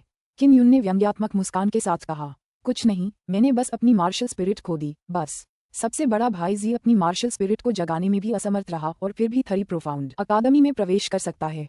अगर उसके साथ छल न किया गया होता तो वह जुवान लेवल मार्शल आर्ट्स अकादमी में मार्शल बॉडी क्षेत्र के 7वें स्तर में प्रवेश कर सकता था। हुओ जोंग ने मुस्कुराते हुए किम यून को दिलासा दिया। जी वुफेग के पास मार्शल आत्मा नहीं थी, जिससे किम यून मन ही मन आश्चर्यचकित हो गया। म्यू रोंग हाई ने मुस्कुराते हुए कहा, तो तुम्हें इतना चौंकने की जरूरत नहीं है।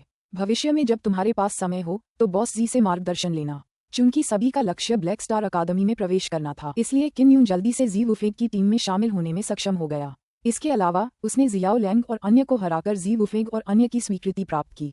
उनकी 4 सदस्यीय टीम सबसे तेजी से पर्वत शिखर पर पहुंची, जबकि नीचे के लोग केवल 1000 मीटर ही ऊपर चढ़ पाए। हमें अपने समय का सर्वोत्तम उपयोग करना होगा और 10 दिनों के भीतर अधिक से अधिक जानवरों का शिकार करना होगा। जी वुफेग शिखर पर पहुंचे और तेजी से जमीन पर उतर आए।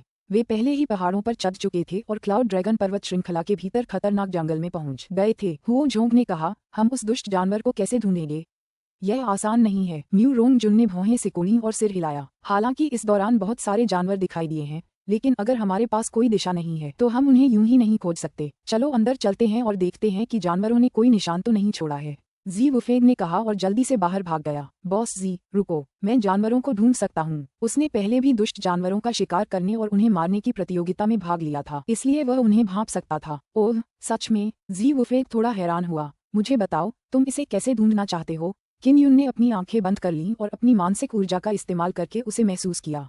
उसने धीरे से कहा, मेरी मानसिक ऊर्जा वाकई अनोखी है।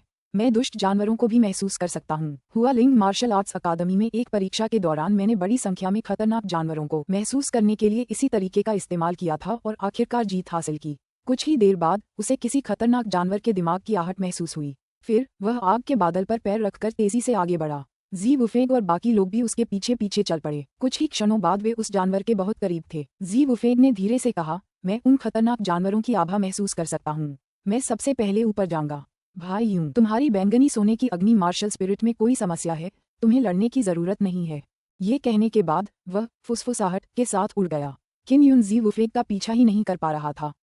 उसकी रफ्तार बहुत तेज थी। अब तक जितने भी मार्शल आर्टिस्टों से उसका सामना हुआ था, उनमें सबसे ताकतवर शायद जी वुफेंग ही था। गर्जन! सामने से एक गर्जना आए। हुओ जोंग, जो एक लंबी छड़ी पकड़े हुए था, दहाड़ की दिशा में पागलों की तरह दौड़ा। म्यू रोंग जुन ने मुस्कुराते हुए कहा, इस तरह की गति वाकई शानदार है।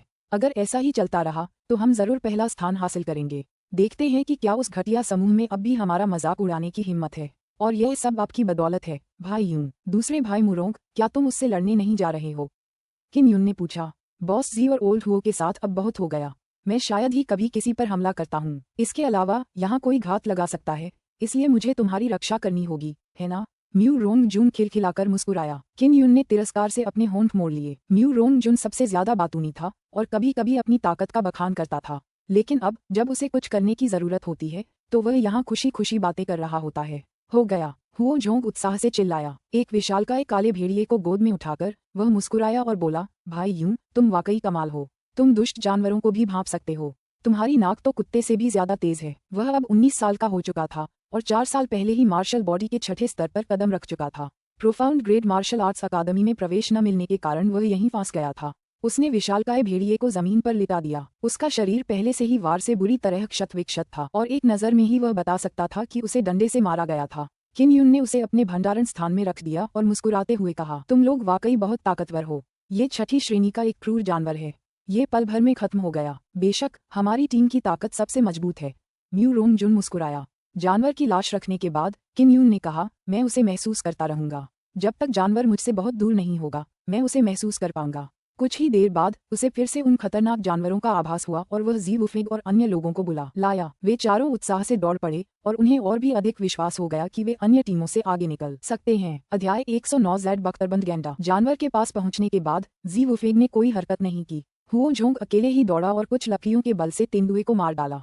किन यून की खोज के तहत दोपहर से रात तक 20 से अधिक क्रूर जानवरों को मार दिया गया। रात में वे एक ऊंचे पहाड़ की तलहटी में पहुंचे। उन्होंने एक गुफा खोदी और उसके अंदर विश्राम किया। उन्होंने गुफा में आग लगा दी और मांस पकाया। अभी तो सिर्फ आधा दिन ही बीता है और 20 तो पहले ही जमा हो गए हैं। अगर ऐसा ही चलता रहा तो तुम अपनी आत्मा की और कोई निधि जमा नहीं कर पाओगे। म्यू रोंग जुन बहुत चिंतित था। हम इस बारे में बाद में बात करेंगे। जी वुफेंग ने किन यून की ओर देखा और पूछा, तुम्हारी बैंगनी सुनहरी अग्नि मार्शल आत्मा का क्या हाल है? चूंकि मेरे पास मार्शल आत्मा नहीं है, इसलिए मैंने मार्शल आत्माओं का अध्ययन किया है। जब तुम्हारी मार्शल आत्मा गायब हो जाती है और तुम्हें कोई दर्द महसूस नहीं होता तो इसका मतलब है कि वह अभी भी तुम्हारे पास है। म्यू रोंग जुन ने कहा, शुक्रिया बॉस। भाई यूं की मार्शल स्पिरिट मर चुकी है, यह अलग बात है। जी वुफेंग ने अपना सिर हिलाया। मृत्यु और वियोग एक ही हैं। आत्मा से अलग होने की प्रक्रिया भी उतनी ही दर्दनाक है। किन यून ने मन ही मन जी वुफेंग की प्रशंसा की। उसने सिर हिलाया और कहा, मेरी मार्शल स्पिरिट तो मेरे शरीर में है, लेकिन एक ऐसी स्थिति आ गई है, ये शीत निद्रा के बराबर है। हुओ जोंग हंसा और एक कटोरा शराब पीकर बोला, यह अच्छा है कि यह अभी भी यहाँ है। किन यून ने व्यंग्यात्मक मुस्कान के साथ कहा, मेरे अपने अनुमान के अनुसार मुझे अपनी योद्धा आत्मा को जगाने के लिए बहुत ऊर्जा की आवश्यकता होगी। अब मैं केवल अपने मन के माध्यम से ही अग्निमय आंतरिक शक्ति को अवशोषित कर सकता हूँ। जी वुफेंग ने अपना सिर हिलाया। चाहे आप कितनी भी ऊर्जा लगा लें, वह आपकी मार्शल आत्मा को जगा नहीं पाएगी। अगर मैंने सही अनुमान लगाया तो आपकी मार्शल आत्मा अब रिक्त है, लेकिन यह अग्निगुण को छिपाती है ना? किन यून ने आश्चर्यचकित होकर सिर हिलाया। जी वुफेंग ने भौहें चढ़ाईं। उसने आग की ओर देखा और बर्तन में मांस के शोरबे को हिलाया। फिर उसने कहा, भाई यून, आपकी मार्शल स्पिरिट उत्कृष्ट स्थिति में है। इसका मतलब है कि आप विकसित हो सकते हैं। ये केवल एक साधारण पदोन्नति नहीं है। जब किन यून और उनके साथियों ने ये सुना तो वे थोड़ा भावुक हो गए और आश्चर्य से जी वुफेंग को देखने लगे। जी वुफेंग ने कहा, ऐसा कहा जाता है कि मार्शल दाओ क्षेत्र के कुछ चरणों में भी ऐसी ही अवस्थाएं दिखाई देती हैं। हालांकि आप पहले से ही आगे हैं। दूसरे शब्दों में, जब समय आएगा तो आप एक बार फिर विकसित हो पाएंगे। म्यू रोंग जुन ने चौंक कर कहा, बार बार विकसित होना? क्या इसका मतलब यह नहीं है कि मार्शल स्पिरिट बहुत डरावनी है? बॉस जी, भाई यून की मार्शल स्पिरिट कैसे विकसित होगी? जी वुफेंग भी कुछ उत्साहित था। उसने किम यून को घूरते हुए कहा, तुम्हें विलय के लिए एक और भी शक्तिशाली मार्शल आत्मा ढूंढनी होगी। जो मार्शल आत्मा अभी सो रही है उसमें पहले से ही अग्नि गुण का आधार है। अगर तुम इसे किसी अन्य गुण वाली किसी अन्य मार्शल आत्मा के साथ विलय कर दो तो यह एक द्विगुणी मार्शल आत्मा बन सकती है। किन यून के पास दोलनशील मार्शल आत्मा थी। अगर उसे एक और पशु गुणित मार्शल आत्मा मिल जाती तो उसके पास 3 गुणित मार्शल आत्मा होती। बस इसके बारे में सोचकर ही उसे डर लगने लगा। जाहिर है आप इसमें जल्दबाजी नहीं कर सकते, क्योंकि आपको कम से कम एक बैंगनी सुनहरे स्तर की मार्शल स्पिरिट तो ढूंढनी ही होगी। आमतौर पर बीस्ट मार्शल स्पिरिट्स ढूंढना आसान होता है। जी वुफेंग ने फिर कहा, बॉस जी, आप इतना यकीन कैसे कर सकते हैं?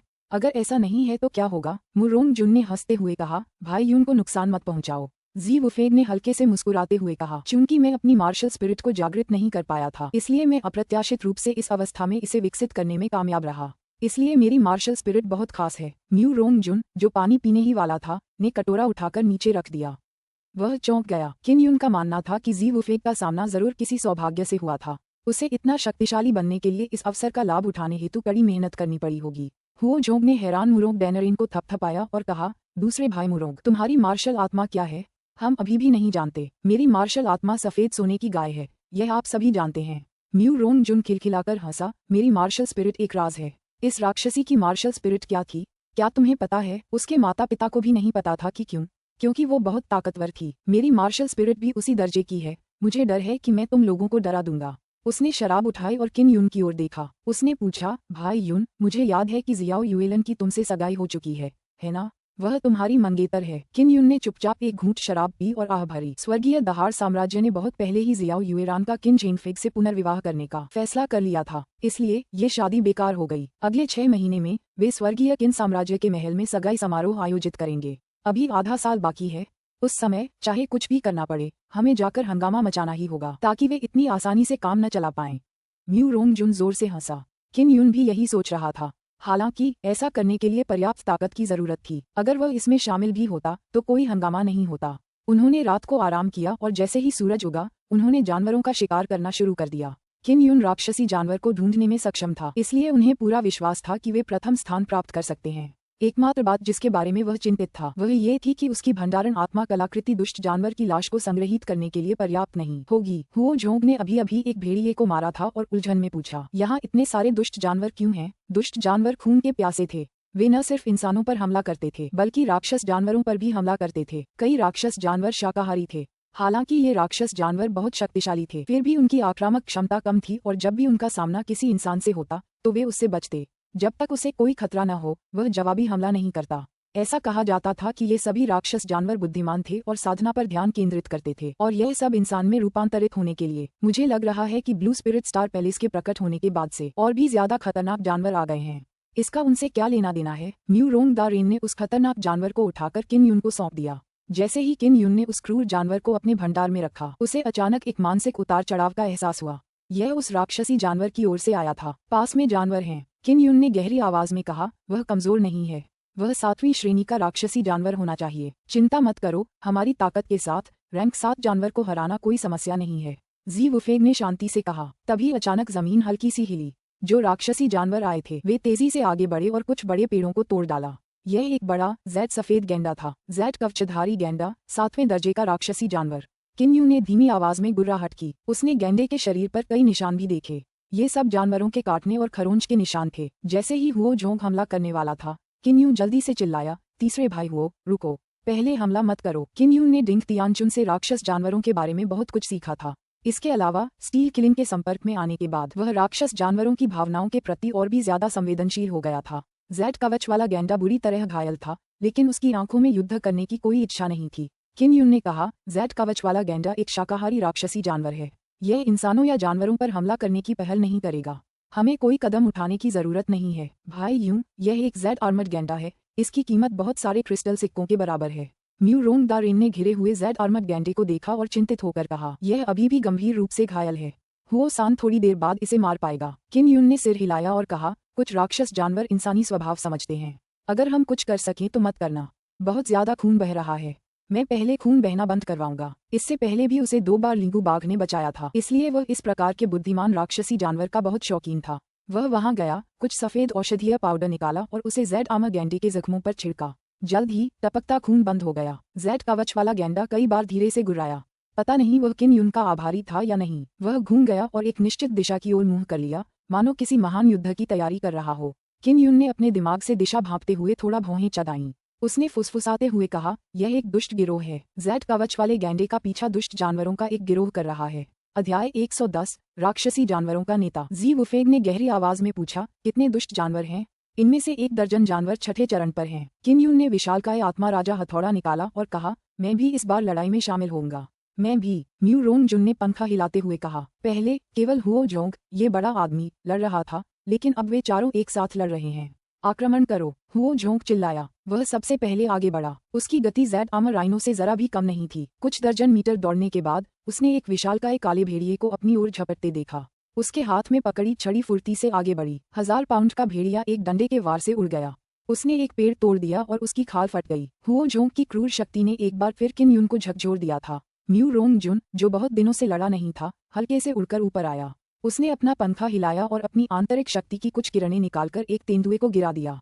फिर उसने बैंगनी रंग का एक प्रकाश का गोला छोड़ा जो तेंदुए के सिर पर सटीक लगा और उसे मार गिराया। यद्यपि म्यू रोंग जुन हुओ जोंग की तरह उग्र और असभ्य नहीं था, फिर भी दूर से उसका हमला इतना शक्तिशाली था कि उसने 100 मीटर से अधिक दूरी पर मौजूद तेंदुए को मार गिराया। जी वुफेग के हमले बहुत भयंकर थे। ऊपर उड़ते हुए उसने अपने दोनों हाथ हिलाए और ऊर्जा की लहरें छोड़ी, जिससे जानवर के चारों अंग सटीक रूप से टूट गए। फिर हुओ जोंग दौड़ा और एक डंडे से जानवर को कुचलकर मार डाला।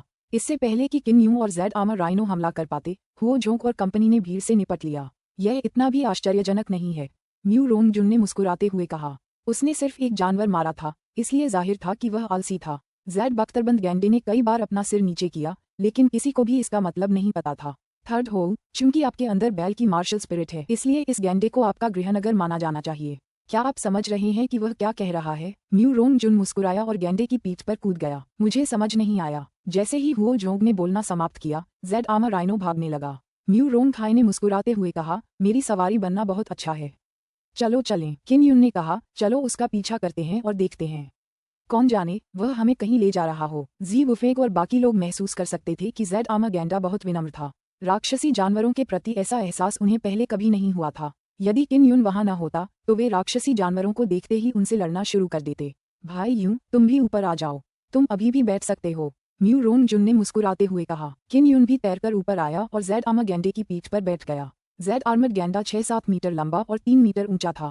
इसकी त्वचा सफेद जेड जैसी मुलायम और स्पर्श करने में उत्तम थी और इसकी नाक पर 2 बेहद खूबसूरत सफेद जेड सींग थे। आगे का हिस्सा बड़ा था जबकि पिछला हिस्सा छोटा, इसलिए कहा जा सकता था कि जेड आर्मर्ड गैंडे का पूरा शरीर एक अनमोल चीज थी। हुओ जोंग और जी वुफेग भी जेड आर्मर राइनो की पीठ पर कूद गए। गैंडे में पुनर्योजी क्षमता बहुत प्रबल थी। रक्तस्राव रुकने के बाद उसके घावों पर सफेद तरल दिखाई देने लगा और क्षतिग्रस्त सफेद जेड कवच आकार लेने लगा। अगर मुझे ऐसे राक्षस जानवर को अपनी सवारी के रूप में पालना पड़े तो कितना अच्छा होगा।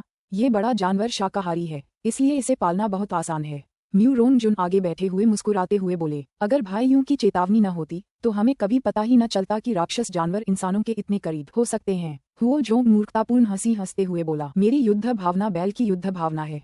मुझे मवेशियों को मारना भी पसंद नहीं है। जी वुफेग ने कहा, राक्षसी जानवरों में कई भयंकर जानवर होते हैं। अगर आपको राक्षसी जानवरों की अच्छी समझ नहीं है तो आप तुरंत ये तय नहीं कर पाएंगे कि उन पर हमला करना है या नहीं। भाई यूं, आप अभी छोटे हैं, मैंने सोचा भी नहीं था कि आपको राक्षसी जानवरों के बारे में इतनी जानकारी होगी। उस समय किन यून मन ही मन अपने अच्छे शिक्षक डिंग तियानचुन का आभारी था, वरना उसे समझ नहीं आता। गैंडे पर लगी चोटें उन 10 अजीब जानवरों की वजह से नहीं होनी चाहिए थीं। किन यून ने घावों को देखा और कहा, जेड कवच बेहद मजबूत है, इसे कोई छठी श्रेणी का राक्षसी जानवर आसानी से नहीं तोड़ सकता। मुझे लगता है कि जेड कवच वाला गैंडा 7वें स्तर का जानवर है, या शायद उससे भी ज्यादा ताकतवर, और शायद जानवरों का सरदार। हुओ जोंग ये सुनकर उत्साहित हो गया। क्या बड़ा गैंडा हमें किसी को ढूंढने ले जाना चाहता है? अगर ऐसा है तो बहुत बढ़िया, 7वें स्तर के दुष्ट जानवर को मारने से तुम्हें और भी ज्यादा जुबान पॉइंट जरूर मिलेंगे। जेड आर्मर राइनो के भागने के 4 घंटे से अधिक समय बाद किन यून को अचानक राक्षसी जानवर की मानसिक उथल पुथल का एहसास हुआ। किन यून की अभिव्यक्ति गंभीर थी जब उसने कहा, आगे दुष्ट जानवरों का घोंसला होना चाहिए। जेड बख्तरबंद गैंडा अचानक धीमा हो गया और आगे नहीं बढ़ सका। किन यून और उसके साथी गैंडे की पीठ से नीचे कूद पड़े। जब तुम छोटे दुष्ट जानवरों से निपटोगे तो मैं ही जिम्मेदारी निभाऊंगा। जी वुफेग ने सामने पहाड़ी गुफा की ओर देखा। अचानक जंगल में एक ठंडी और तेज हवा चलने लगी। दुष्ट जानवर आ रहे हैं, उसे साफ साफ आभास हो गया। दर्जनों खूंखार जानवर उसकी ओर झपट रहे थे। आओ इस बार साथ मिलकर हमला करते हैं। भाई यूं, तुम्हें सावधान रहना होगा। हुओ झोंक ने अपनी बात पूरी करते ही वह उड़कर बाहर चला गया। जी वुफेग अब वहां नहीं था जहां वह था, हवा में उड़ रहा था। किन यून ने विशाल आत्मा राजा हथौड़ा उठाया और क्लाउड फायर स्टेप्स का इस्तेमाल करके उस तरफ झपटा। बड़े हथौड़े ने उस काले बाघ पर वार किया जो उसकी ओर झपट रहा था। थंडर स्टाइल का हमला बाघ के सिर पर हुआ, जिससे आंतरिक बल विस्फोटित हो गया, जिससे बाघ का सिर डूब गया। कक्षा 6 के क्रूर जानवर को किन यून ने एक ही वार में मार डाला था। उसकी ताकत देखकर उसके पीछे खड़ा मुरोंग दांतों दंग रह गया। उसने कभी सोचा भी नहीं था कि उसके जैसी कद काठी वाला किन यून इतनी जोरदार ताकत के साथ फूट पड़ेगा। किन यून की चाल ढाल हुओ झोंक से कहीं ज्यादा तेज थी। दोनों तरफ से उस पर झपटने वाले खूंखार जानवरों से बचते हुए वह उन्हें एक साथ मार सकता था। ज्यादा से ज्यादा वह उन्हें 2 वार में ही खत्म कर सकता था। जेड बख्तरबंद गैंडे भी लड़ाई में शामिल हो गए। यद्यपि म्यू रोंग जुन युद्ध के मैदान में नहीं था, फिर भी वह दूरी पर उपयोगी था। वह आंतरिक शक्ति जो उसने इतनी दूर से फेंकी थी, वह किसी खूंखार जानवर के सिर पर भी सटीक वार कर सकती थी। अगर वे मरते भी नहीं तो उनकी गति धीमी हो जाती, कुछ तो जमीन पर गिर भी जाते, इससे पहले कि किन यून और हुओ झोंक दौड़कर आते और अपनी लाठी से उन्हें मार डालते। ये कहा जा सकता है कि मुरोंग डैजरेन के हमले शानदार थे और वे किन यून और हुओ झोंक पर दबाव कम कर सकते थे। उनके सामने पहाड़ी गुफा से अचानक एक जोरदार गर्जना आई जो किसी अजगर की दहाड़ जैसी लग रही थी। बॉस जी, हालात कैसे हैं? म्यू रोंग जून ने पूछा जब उसने एक सफेद आकृति को कमरे से बाहर तैरते हुए देखा। यह एक ब्लैक फ्लड ड्रैगन है। ये बेहद क्रूर है। कुछ ही देर पहले मैंने इसे घायल कर दिया था और अब जब हम एक साथ आ गए हैं तो हमें इसे मार गिराना चाहिए। जी वुफेग ने गंभीरता से कहा। बूढ़े हुओ सान, जब आप नजदीकी लड़ाई में शामिल हों तो आपको सावधान रहना चाहिए। ज्यादा पास न आने की कोशिश करें। मुरोंग, आपको और मुझे तैयारी करनी होगी। जैसे ही ब्लैक जियाओ बाहर आएगा वह अपनी सबसे मजबूत आंतरिक शक्ति प्रकट करेगा। भाई यून, बूढ़े हुओ सान के पीछे चलो और स्थिति के अनुसार कार्य करो। जी वुफेग हवा में मंडरा रहा था जबकि हुओ झोंक अपने हाथों में छड़ी लेकर आगे बढ़ रहा था। तभी एक विशाल काली परछाई बाहर निकली। जी वुफेग बेचैनी से चिल्लाया, मार डालो।